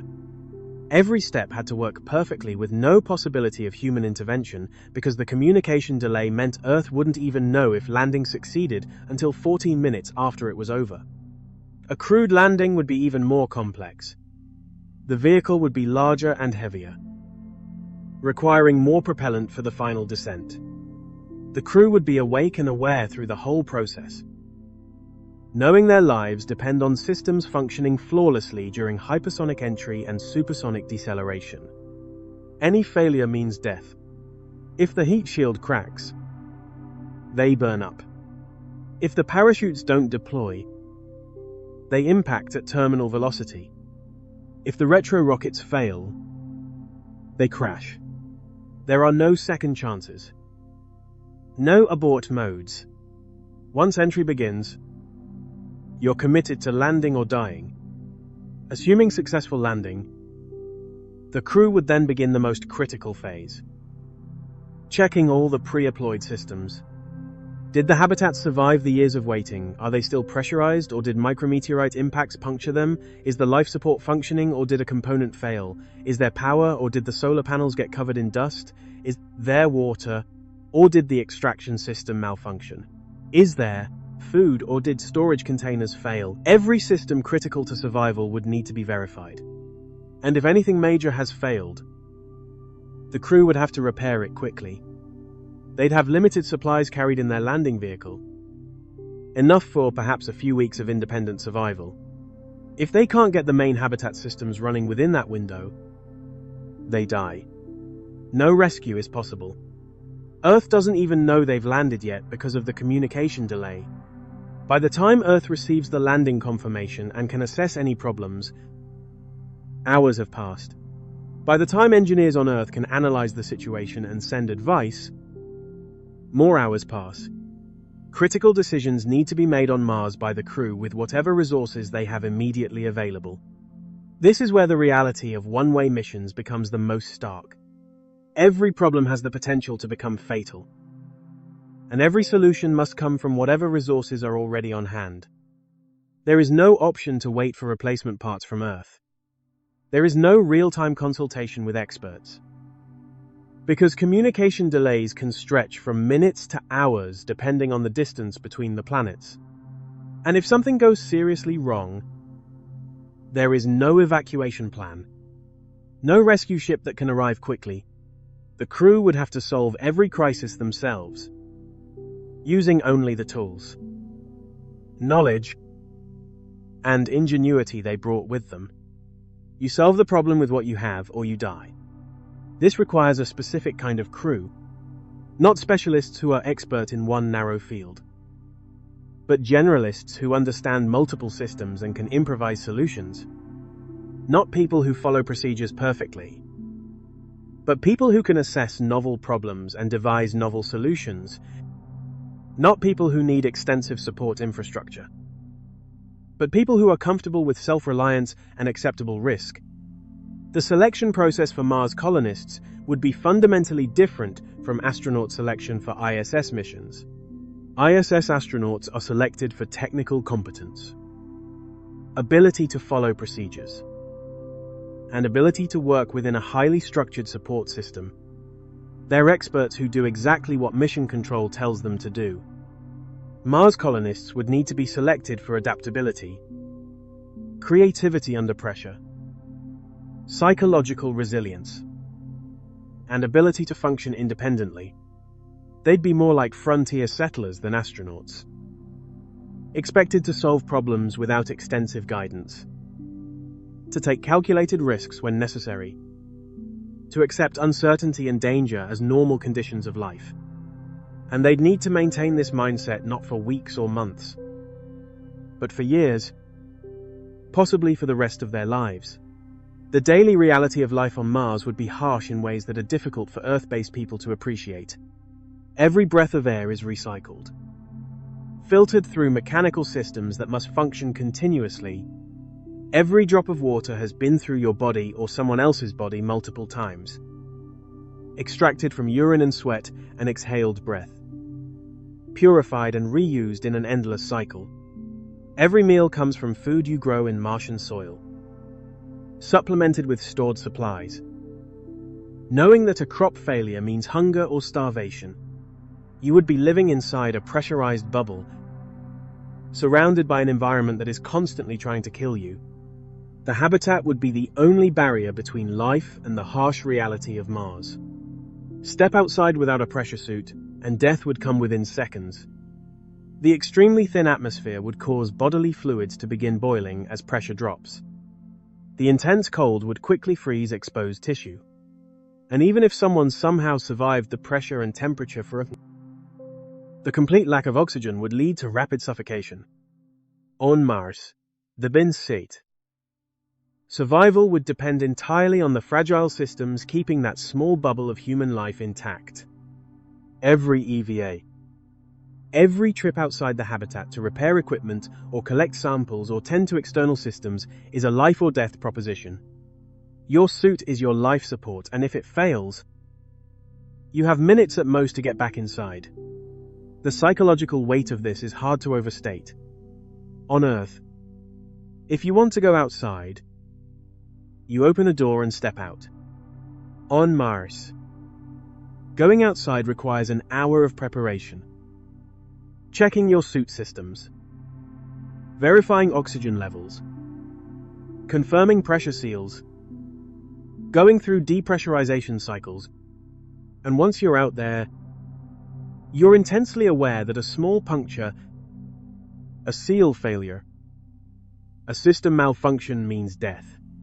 You would have to move carefully, avoid sharp rocks, and double-check every action before taking it. Even simple tasks outside the habitat would require planning and caution. The Martian environment never truly becomes safe or comfortable. It remains hostile, unpredictable, and dangerous, demanding constant awareness from anyone living there. Over time, that kind of constant vigilance creates psychological pressure that is difficult to measure but impossible to ignore. Humans simply were not designed to live in a state of permanent alertness, where a small mistake could mean the difference between life and death. We're designed to relax when safe, to let our guard down, to exist without constant awareness of environmental threats. Mars doesn't allow that. You're never safe, only temporarily protected by technology that could fail. The social dynamics of a small, isolated colony are another challenge that gets insufficient attention in most Mars mission planning. A crew of 4 to 6 people is large enough to have some social diversity, but small enough that interpersonal conflicts can become debilitating. Everyone knows everything about everyone else. There are no secrets, no privacy, no way to avoid people you don't get along with. In a larger community, if you have conflicts with someone, you can minimize contact, interact with other people, dilute the relationship through a broader social network. In a group of 6 people on Mars, you can't avoid anyone. You see them every day, work with them, depend on them for survival. If serious interpersonal conflicts develop, there's no mechanism for resolution except the group working it out internally. You can't fire someone or ask them to leave because there's nowhere for them to go. You can't separate people into different living areas because space is limited and everyone needs access to critical systems. The group has to function as a cohesive unit or the mission fails. This places enormous pressure on social cohesion. Small resentments can't be allowed to fester into larger conflicts. Personality clashes must be managed proactively. Everyone needs to maintain professional relationships, even when personal relationships are strained. This is exhausting. It's emotionally draining to constantly manage your own emotions and reactions. To be diplomatic and considerate even when you're frustrated or angry. to maintain group harmony when you'd rather withdraw or express your feelings openly. Research on small, isolated groups shows that social conflicts are one of the most common sources of psychological stress, often more impactful than physical danger or harsh conditions. People can tolerate terrible environments if they have good social support. People struggle with good environments if social dynamics are toxic. A Mars colony with interpersonal conflicts would be a nightmare scenario. The crew would still have to work together, still have to trust each other in life-threatening situations, still have to live in close proximity, all while managing underlying tensions and resentments. This is why psychological screening for Mars missions would need to emphasize not just individual resilience, but social compatibility. The crew needs to be people who genuinely get along, who have compatible communication styles, who can resolve conflicts constructively, who can maintain good relationships under stress. And even with perfect screening, problems will arise. Humans are complex, and relationships change over time. People who get along well initially might develop conflicts after months or years of constant contact. The mission would need built-in mechanisms for managing this, possibly including trained mediators within the crew, protocols for conflict resolution, and cultural norms that prioritize group cohesion over individual preferences. Let me also address the children question more directly, because if this is truly a permanent colony, eventually there will be children born on Mars. This raises profound ethical and biological questions. A child conceived and born on Mars would develop in 38% of Earth's gravity. Their bones would form under different stress conditions. Their muscles would develop for moving in low gravity. Their cardiovascular system would adapt to pumping blood against less gravitational resistance. By the time they're adults, their physiology would be fundamentally Martian. Would such a person be able to visit Earth? Almost certainly not. The transition to Earth gravity would likely be physically devastating. Their bones might not support their own weight. Their heart might not be able to pump blood effectively against higher gravity. They might experience constant fatigue, muscle weakness, and orthostatic problems. In extreme cases, the transition could be fatal. Their cardiovascular system might fail under the increased demands. They'd be trapped on Mars, not by lack of technology, but by their own biology. This creates an ethical dilemma. Is it acceptable to have children knowing they'll never be able to leave Mars, that they'll be born into permanent exile not by choice, but by circumstance of birth? Some would argue this is unconscionable, that we shouldn't create humans who are fundamentally limited in where they can exist. Others would argue that location of birth has always imposed limitations, and being born on Mars is no different from being born in any specific location on Earth. You can't choose where you're born. Everyone grows up adapted to the environment around them. In that sense, Mars would not be fundamentally different from Earth. The difference would simply be one of degree, not kind. But raising children on Mars would raise difficult questions. How much should they be taught about Earth?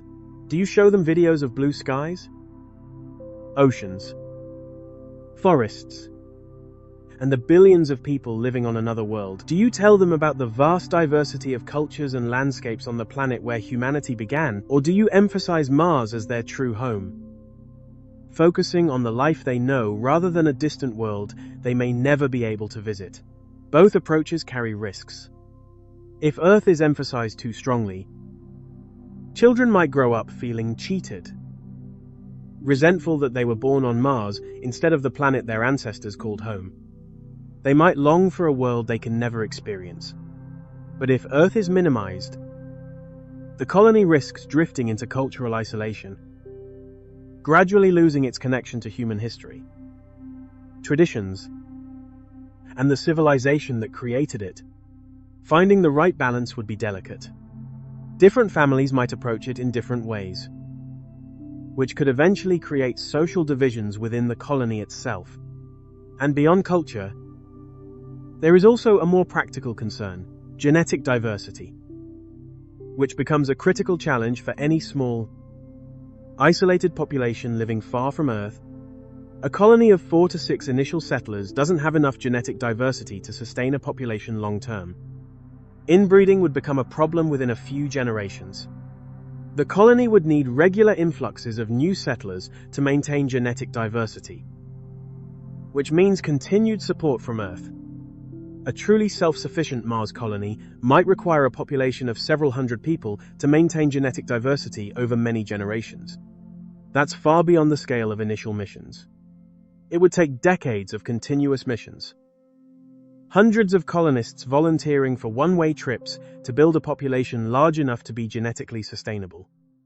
This long-term commitment is part of what makes Mars colonization so challenging. It's not a single mission or even a series of missions. It's a sustained multi-generational effort requiring consistent political will, funding, and volunteers over many decades. Any interruption, any loss of political support on Earth, any economic crisis that prevents continued missions could doom the colony. A small Mars settlement can't survive indefinitely without resupply from Earth. They need genetic diversity. They need specialized equipment that they can't manufacture. They need cultural connection to prevent isolation and stagnation. Only once a colony reaches a certain critical size, probably several thousand people with diverse skills and substantial manufacturing capability, could it potentially survive without Earth's support. That threshold is many decades away under even optimistic scenarios. The resource extraction and manufacturing challenges are also worth exploring in more detail. Mars has resources, but exploiting them requires industrial capability that doesn't exist initially. Water ice exists in Martian soil, but extracting it requires excavation equipment, heating systems, and purification processes. Iron is abundant in the Martian regolith, but turning it into usable metal is not simple. Smelting iron requires temperatures of over 2,700 degrees Fahrenheit, along with a large and reliable supply of energy. And producing raw metal is only the first step. Manufacturing complex items such as electronics, precision components, or medical equipment requires extensive industrial infrastructure. Building that kind of capability on Mars would take many years to establish. Initially, the colony would be completely dependent on imports from Earth. Every tool, every spare part, every piece of equipment comes from Earth and takes 6 to 9 months to arrive. If something breaks and there's no spare, you either fabricate a replacement from available materials, which requires creativity and luck, or you do without. This creates a constant tension between using equipment and preserving it. Every use of a tool is potential wear that might lead to failure. Every system that operates is accumulating damage that will eventually require repair or replacement. The colony would need to be obsessively careful about maintenance, about rationing the use of irreplaceable equipment, about improvising solutions that don't require Earth imports. Over time, as the colony grows and subsequent missions deliver more industrial equipment, local manufacturing capability would increase. Basic metalworking, creating simple tools and parts from Martian iron, 3D printing of plastic components from recycled materials or locally manufactured feedstock. Glass could be produced from Martian silicates, providing material for windows, optical instruments, and laboratory equipment. Over time, the colony might develop more advanced manufacturing, electronics assembly, chemical synthesis, and eventually pharmaceutical production. But this kind of industrial progression would likely take decades. And even then, the colony would probably remain dependent on Earth for the most complex technologies. You can't easily manufacture computer chips or advanced medical equipment without extensive industrial infrastructure. A Mars colony wouldn't achieve Earth-level manufacturing capability for a very long time, possibly centuries. This long-term dependence on Earth's supply lines is another reason why Mars missions are better framed as colonization rather than independence. The colonists aren't establishing a fully independent society. They're establishing an outpost that remains connected to and dependent on Earth civilization, even while being physically separated from it. It's more like remote research stations in Antarctica than like the European colonization of the Americas. Antarctic stations are permanently occupied, but they're supplied by their home nations. They don't try to be self-sufficient because the environment doesn't support it. Mars colonies would be similar for many decades. Permanently occupied but supplied by Earth, because full self-sufficiency isn't achievable with small populations. The communication delay deserves more exploration too, because it affects every aspect of colony life in ways that are easy to underestimate. At minimum, when Mars and Earth are closest, radio signals take about 4 minutes to travel between planets. At maximum distance, it's about 24 minutes. This means every communication with Earth has a minimum round-trip time of 8 to 48 minutes. You ask a question. Wait 4 to 24 minutes for your message to reach Earth. Wait for someone to compose a response. Wait another 4 to 24 minutes for the response to reach you. Simple conversations that would take seconds on Earth take hours on Mars. This fundamentally changes the nature of communication. You can't have real-time conversations with family or friends on Earth. You can't simply call home when you feel lonely and talk to someone right away. Communication still exists. But the delays are so long that each exchange feels less like a conversation and more like writing letters across space. The same delay affects technical support.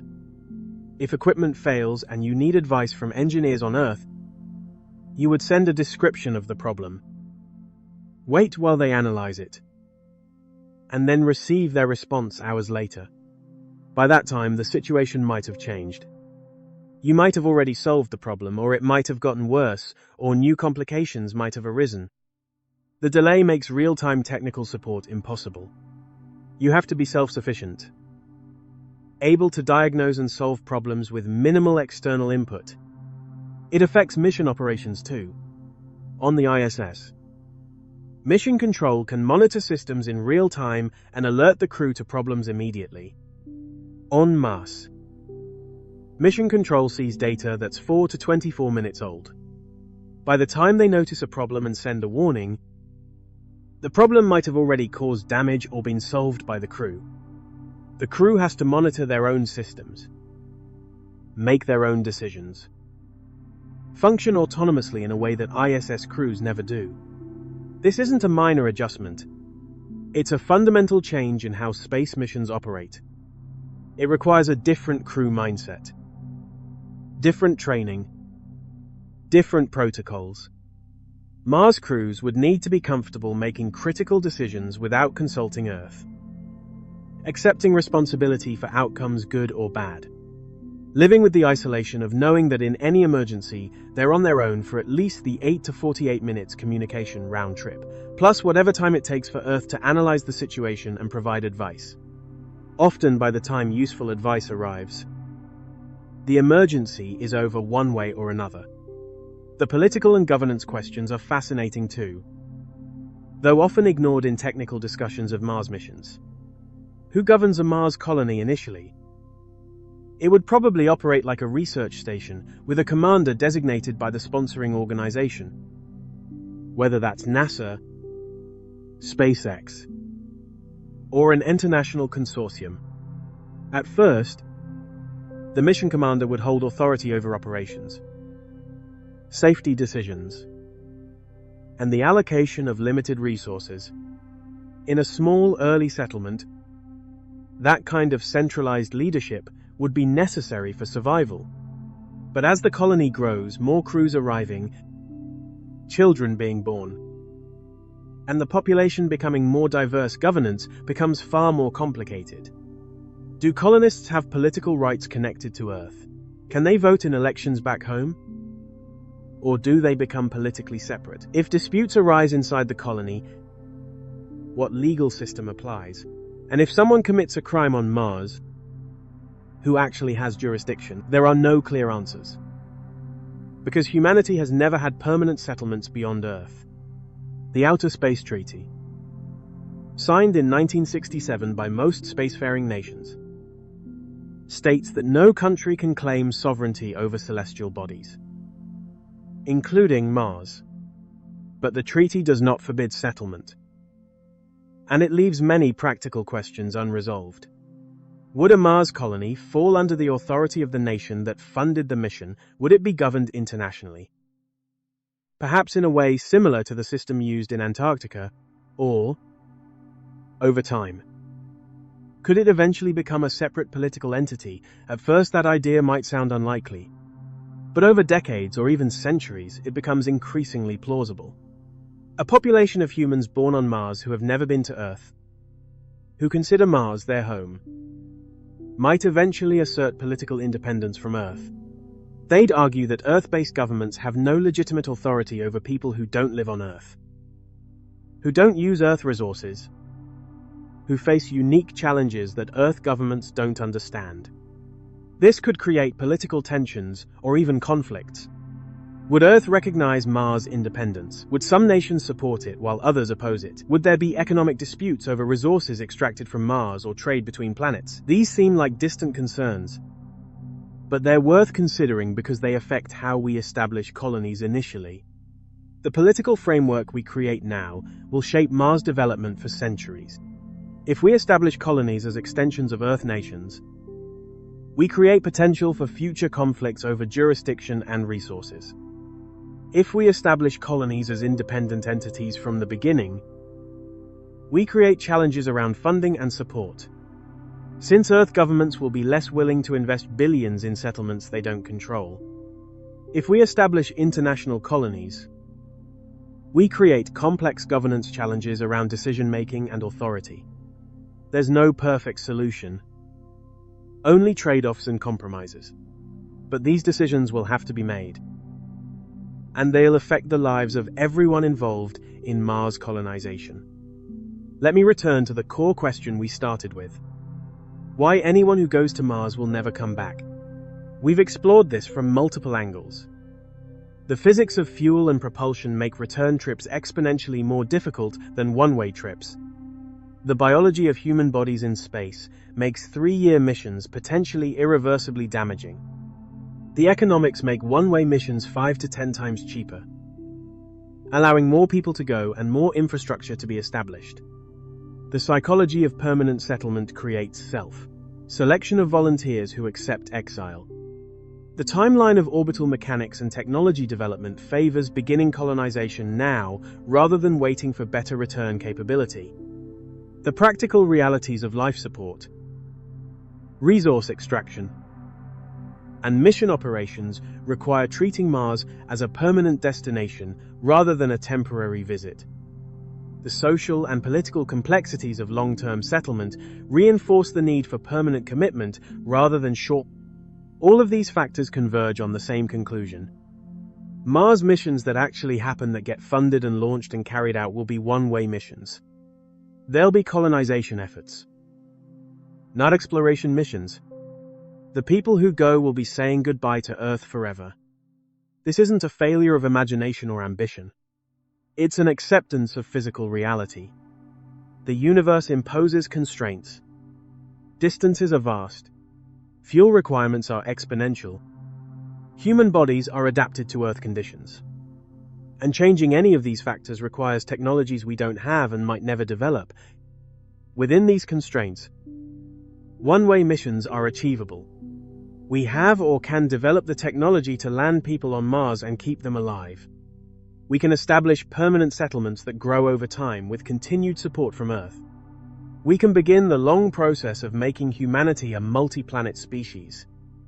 But we can only do this if we stop pretending Mars missions will look like Apollo missions. If we stop planning for return trips that are prohibitively expensive and difficult, if we accept that the first generation of Martians will be people who leave Earth forever to build something new on an alien world, Mars colonists will be continuing that tradition. They'll be leaving Earth to establish humanity's first settlement on another planet. They'll face challenges and hardships that will kill some of them. The ones who survive will build something new. Something that has never existed before. A human society on an alien world.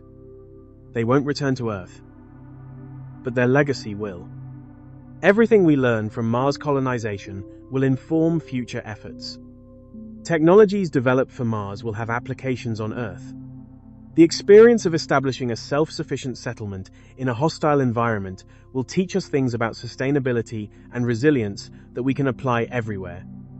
Let me address some of the specific technological challenges in more detail, because understanding these helps clarify why return missions are so difficult, while one-way missions are feasible. The propulsion technology available today is chemical rockets. We burn fuel, generate thrust, and accelerate spacecraft. This technology has fundamental limitations imposed by chemistry. Chemical reactions release a specific amount of energy per kilogram of fuel, and that energy determines how much velocity change you can achieve.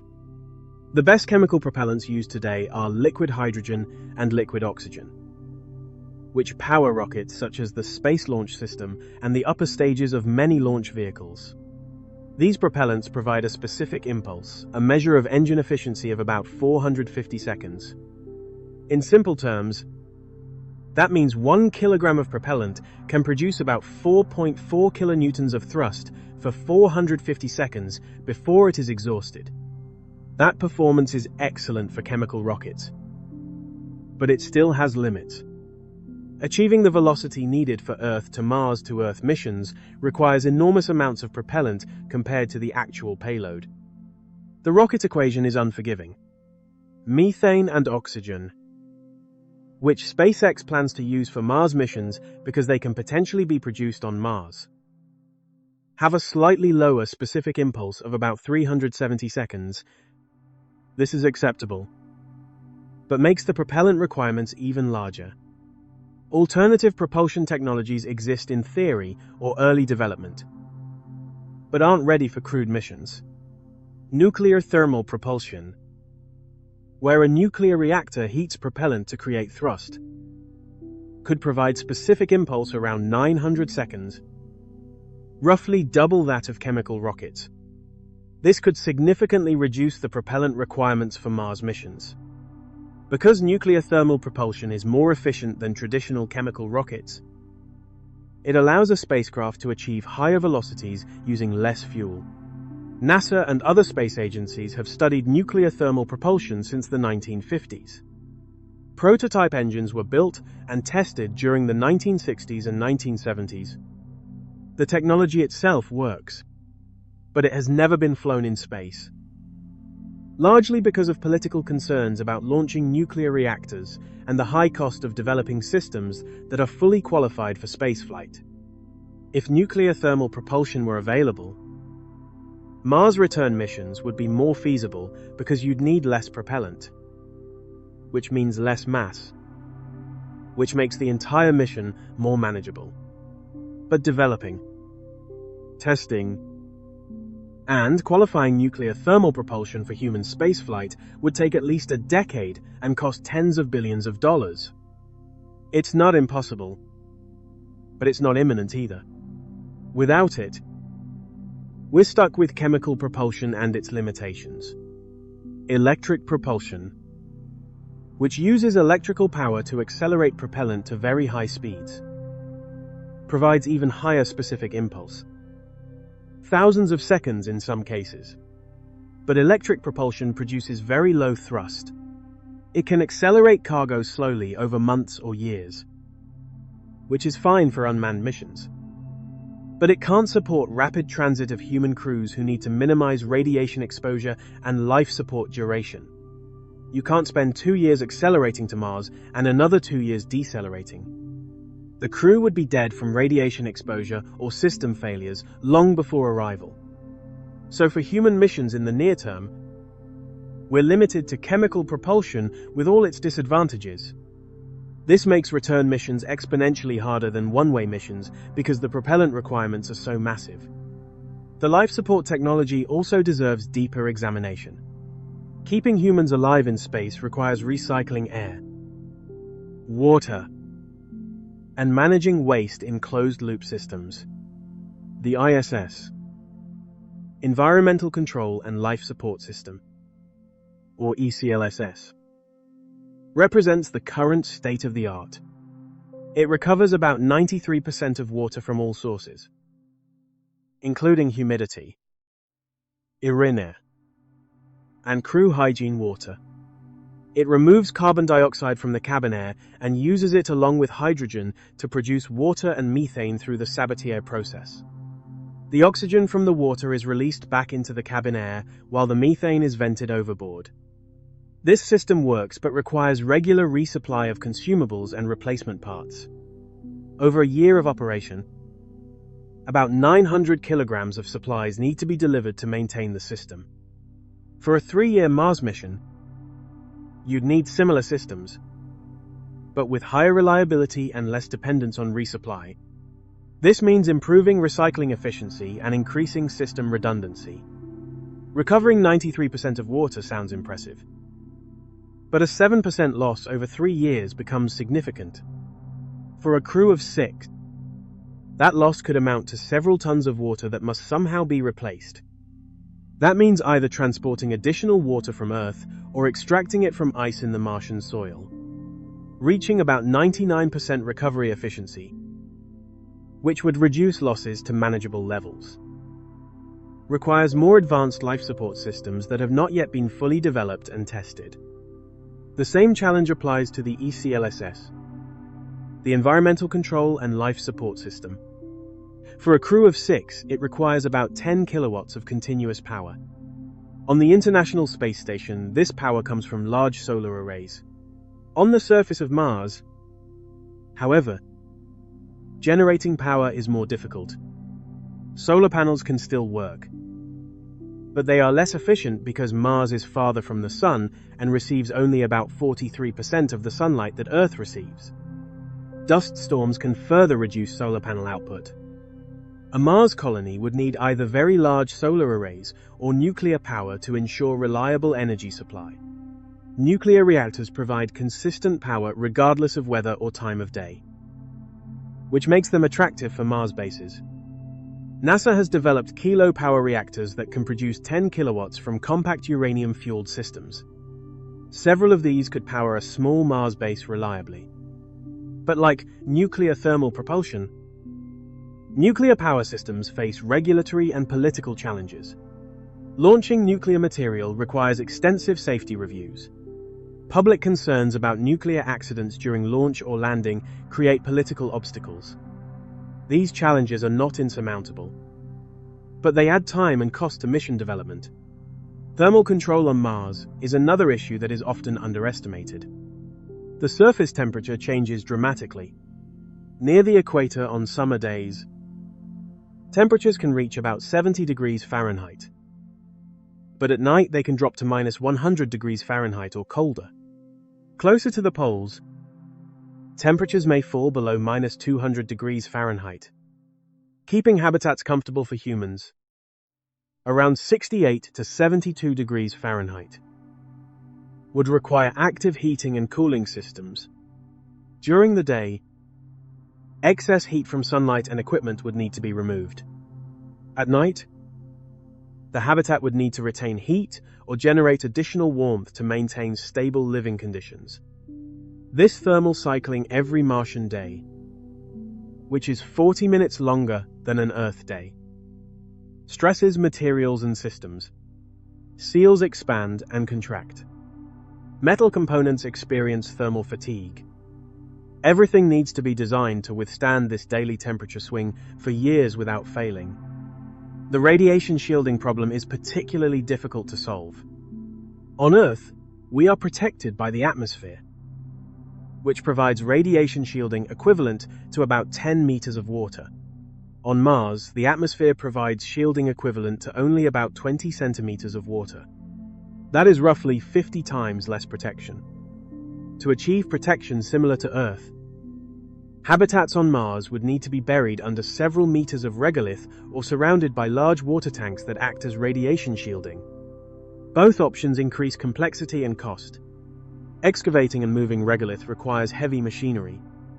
Building and filling water tanks requires the ability to extract and purify large amounts of water. Because of these limitations, the first Mars habitats will likely tolerate higher radiation exposure than ideal, simply because the safer alternatives require far more resources. Over time, as the colony grows and develops more capability, better shielding can be implemented.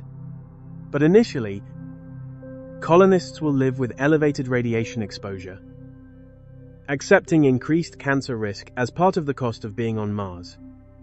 The medical challenges of a Mars colony are sobering when you consider them in detail. On Earth, if you get sick or injured, you can access medical care, ranging from basic first aid to sophisticated hospital treatment. On Mars, the crew would have only the medical supplies and equipment they brought with them. For minor issues, cuts, burns, infections, this is manageable with a well-stocked medical kit and training. All crew members would need medical training, at least at the EMT or paramedic level. One or more crew members would need more advanced training, possibly physician level, to handle more serious problems. But there are limits to what's treatable with limited resources. Appendicitis requires surgery, and while a trained surgeon could theoretically perform an appendectomy in a Mars habitat, it's extremely risky without proper facilities. Sterilization capability, anesthesia, and post-operative care. Broken bones need to be set and immobilized, which is possible, but complications like infections or improper healing could be permanently debilitating. Dental problems are particularly concerning because they can become severe quickly and are painful and debilitating. A serious tooth infection could kill someone if untreated, and treating it requires dental equipment and expertise that might not be available. Chronic conditions are also problematic. What if someone develops diabetes during the mission? They'd need insulin, which requires refrigeration and has limited shelf life. Do you bring enough insulin for potential diabetics in the crew for 3 years or longer? What about other chronic conditions that might develop heart disease, kidney problems, autoimmune disorders? Many of these require ongoing medication or treatment that simply won't be available. The crew would need to be selected for excellent health, but people can develop medical problems unpredictably. And pregnancy, whether planned or accidental, presents enormous challenges. Do you allow pregnancy on Mars? If so, you need prenatal care capability, delivery assistance, which could require cesarean section capability in case of complications, and postnatal care for mother and infant. An infant on Mars would have unique needs, including adapting to the low-gravity environment during critical development phases. We have no data on how human development proceeds in Mars gravity. It might be fine, or there might be serious developmental problems. The first Mars-born children would be experimental subjects in an unplanned medical study with no way to intervene if problems arise. This ethical complexity is part of why most mission planners assume the first missions won't include children. But enforcing that over years or decades of settlement is difficult. If you have a permanent colony with adults of reproductive age, eventually pregnancies will occur, whether planned or not. You either prepare for that possibility or accept that colonists are making choices that could end badly. The comparison to historical human migrations and settlements is instructive, but also reveals important differences. When Polynesians settled the Pacific Islands, they undertook dangerous ocean voyages to reach uninhabited lands. Many expeditions failed. People died. Boats sank. But some expeditions succeeded and established populations on remote islands. The difference is that once Polynesians reached an island, the environment was livable. The air was breathable. The temperature was tolerable. Food could be found or grown. Water was available from rain and streams. The islands were harsh in some cases, Resources were limited, but they were fundamentally habitable for humans without technological support. Mars isn't habitable without technology. Without a pressurized habitat providing air, you die. Without thermal control, you freeze or overheat. Without water extraction and purification, you dehydrate. Without food production or stored supplies, you starve. There's no living off the land on Mars because the land doesn't support life. European colonization of the Americas is another common comparison. Europeans crossed the Atlantic, a dangerous journey that took months and killed many passengers through disease, storms, and shipwrecks. But those who survived arrived in environments where they could breathe the air, drink the water, hunt game, and grow crops. The land was inhabited by indigenous peoples with established civilizations which created moral complexities and conflicts that we now recognize as colonialism with all its evils. But from a purely survival perspective, the Americas were habitable. Colonists could survive with relatively simple technology. Basic agriculture, simple tools. Mars requires continuous technological support. Every moment of life on Mars depends on systems functioning correctly. A failure in power generation, life support, thermal control, or pressure maintenance means death within hours or days. You can't retreat to simple living if technology fails. There's no subsistence farming on Mars. No hunting and gathering. No traditional survival skills that help if modern technology breaks down. You either maintain technological systems or you die. This makes Mars colonization fundamentally different from any historical human migration. It's more similar to permanent undersea habitats or space stations than to settling new lands on Earth. You're not moving to a new environment where you can live naturally. You're building an artificial environment and living inside it completely dependent on it, continuing to function. The question of how many missions and colonists would be needed to establish a viable colony is worth exploring. A single mission with 6 people isn't sufficient. They can survive, conduct research, establish initial infrastructure, but they can't build a self-sustaining society. You need more people for skill diversity, medical professionals, engineers, scientists, agricultural specialists, technicians, maintenance workers. You need genetic diversity for long-term population sustainability. You need enough people that accidents or deaths don't doom the entire colony. Estimates vary, but most analyses suggest a minimum viable colony would need several hundred people, possibly 1,000 or more. This allows for sufficient skill diversity, genetic diversity, and social complexity to create a functioning society. It also provides enough labor to maintain and expand infrastructure without everyone being constantly overworked. Building a colony of several hundred people requires many missions over many years. If each mission carries 6 people, you'd need 50 missions to reach 300 colonists. At 1 mission per launch window, that's over a century. Even if technology advances to allow larger crews, perhaps 20 people per mission, that's still 15 missions. 30 years of continuous effort at 1 mission per launch window. This long time horizon is part of why Mars colonization is daunting. It is not a single project that succeeds or fails based on 1 mission. It is a multi-generational effort that would require steady commitment and resources over many decades. Political administrations change. Budgets rise and fall. Public interest grows and fades. Maintaining consistent focus and funding for Mars colonization over 30 to 50 years would be extraordinarily difficult. This is another reason why framing missions as one-way colonization rather than round-trip exploration makes practical sense. Exploration missions are evaluated on whether they succeed, whether the crew returns safely, whether they collected valuable data, If a mission fails, the program might be cancelled. If a mission succeeds but doesn't seem worth the cost, future missions might not be funded. Colonization missions are evaluated differently. Each mission contributes to building a permanent presence, even if individual missions face challenges or losses. The overall goal of establishing a colony continues.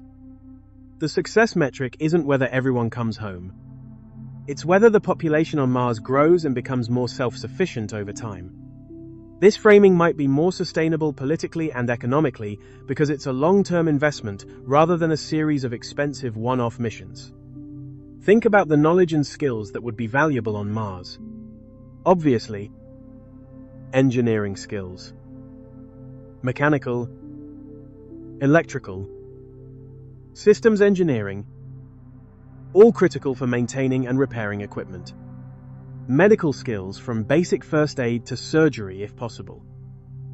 Agricultural skills, growing food in controlled environments with limited resources. But you'd also need skills we don't usually associate with space exploration.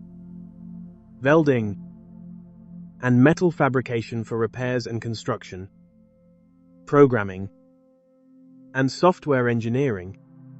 Because so many systems depend on software chemistry for analyzing materials and processing resources. Geology for understanding Martian terrain and resource deposits. Psychology and conflict resolution for maintaining social cohesion. Teaching because, if the colony has children, someone needs to educate them. Cooking because food morale is important for psychological health and crew cohesion. Art and music because humans need more than survival. They need meaning and beauty and culture. A Mars colony would need a diverse population with a broad range of skills, and colonists would need to be cross-trained in multiple areas because the population would be too small for narrow specialization. Everyone would need basic mechanical skills to assist with repairs. Everyone would need basic medical training to help in emergencies. Everyone would need basic agricultural knowledge to assist with food production. This generalist approach is different from modern Earth society, where people specialize deeply in single fields. Mars would require Renaissance people, individuals with broad knowledge and multiple capabilities who can adapt to varied challenges. Finding and training such people would be part of the selection process, favoring those with diverse backgrounds and demonstrated ability to learn new skills. Let me close by exploring what success would actually look like for Mars colonization. It's not bringing people back to Earth. Success is establishing a permanent, growing, increasingly self-sufficient human presence on Mars. Success is measured in decades and centuries, not in single missions. The first mission that successfully lands colonists and keeps them alive is a success, even if those colonists never return. The 10th mission that adds more colonists and more capability is a success. The 50th mission that delivers the infrastructure needed for a colony of 500 people is a success. A century from now, if there are thousands of people living on Mars, born there, and raising their own children, building a society and culture distinct from but connected to Earth, that would represent complete success for Mars colonization efforts. Those people would look back at the first colonists, the ones who left Earth knowing they'd never return, as founders and heroes. They tell stories about the courage required to be first, to face the unknown, to accept permanent exile for the possibility of creating something new. And they'd be grateful because those first colonists' willingness to go one way made Mars home for future generations. This long view is essential for understanding Mars colonization. It's not about the first mission or the first landing or the first few years. It's about starting a process that unfolds over centuries, that transforms humanity from a single planet species to a multi-planet species, that creates new human societies in new environments. The people who go first won't see the end result. They'll see the beginning, the foundation, the first steps. But they'll know they're part of something larger than themselves. Something that will outlive them and justify their sacrifice. And eventually, if the colony succeeds. If it grows and thrives, there will be Martians. Human beings who were born on Mars and consider it home. They'll look up at the night sky and see Earth, a blue dot among the stars. And they'll know that's where their ancestors came from. But Mars will be their world, and they'll build their own culture, their own society, their own future under red skies with 2 small moons orbiting overhead. This has been a long journey tonight, exploring why anyone who goes to Mars will probably never come back. It's not a cheerful conclusion. There's something melancholy about the idea that the first Martians will be exiles cut off from their home world forever. But there's also something noble about it. They'll be choosing exile for a purpose, sacrificing their connection to Earth to establish humanity's presence on another world.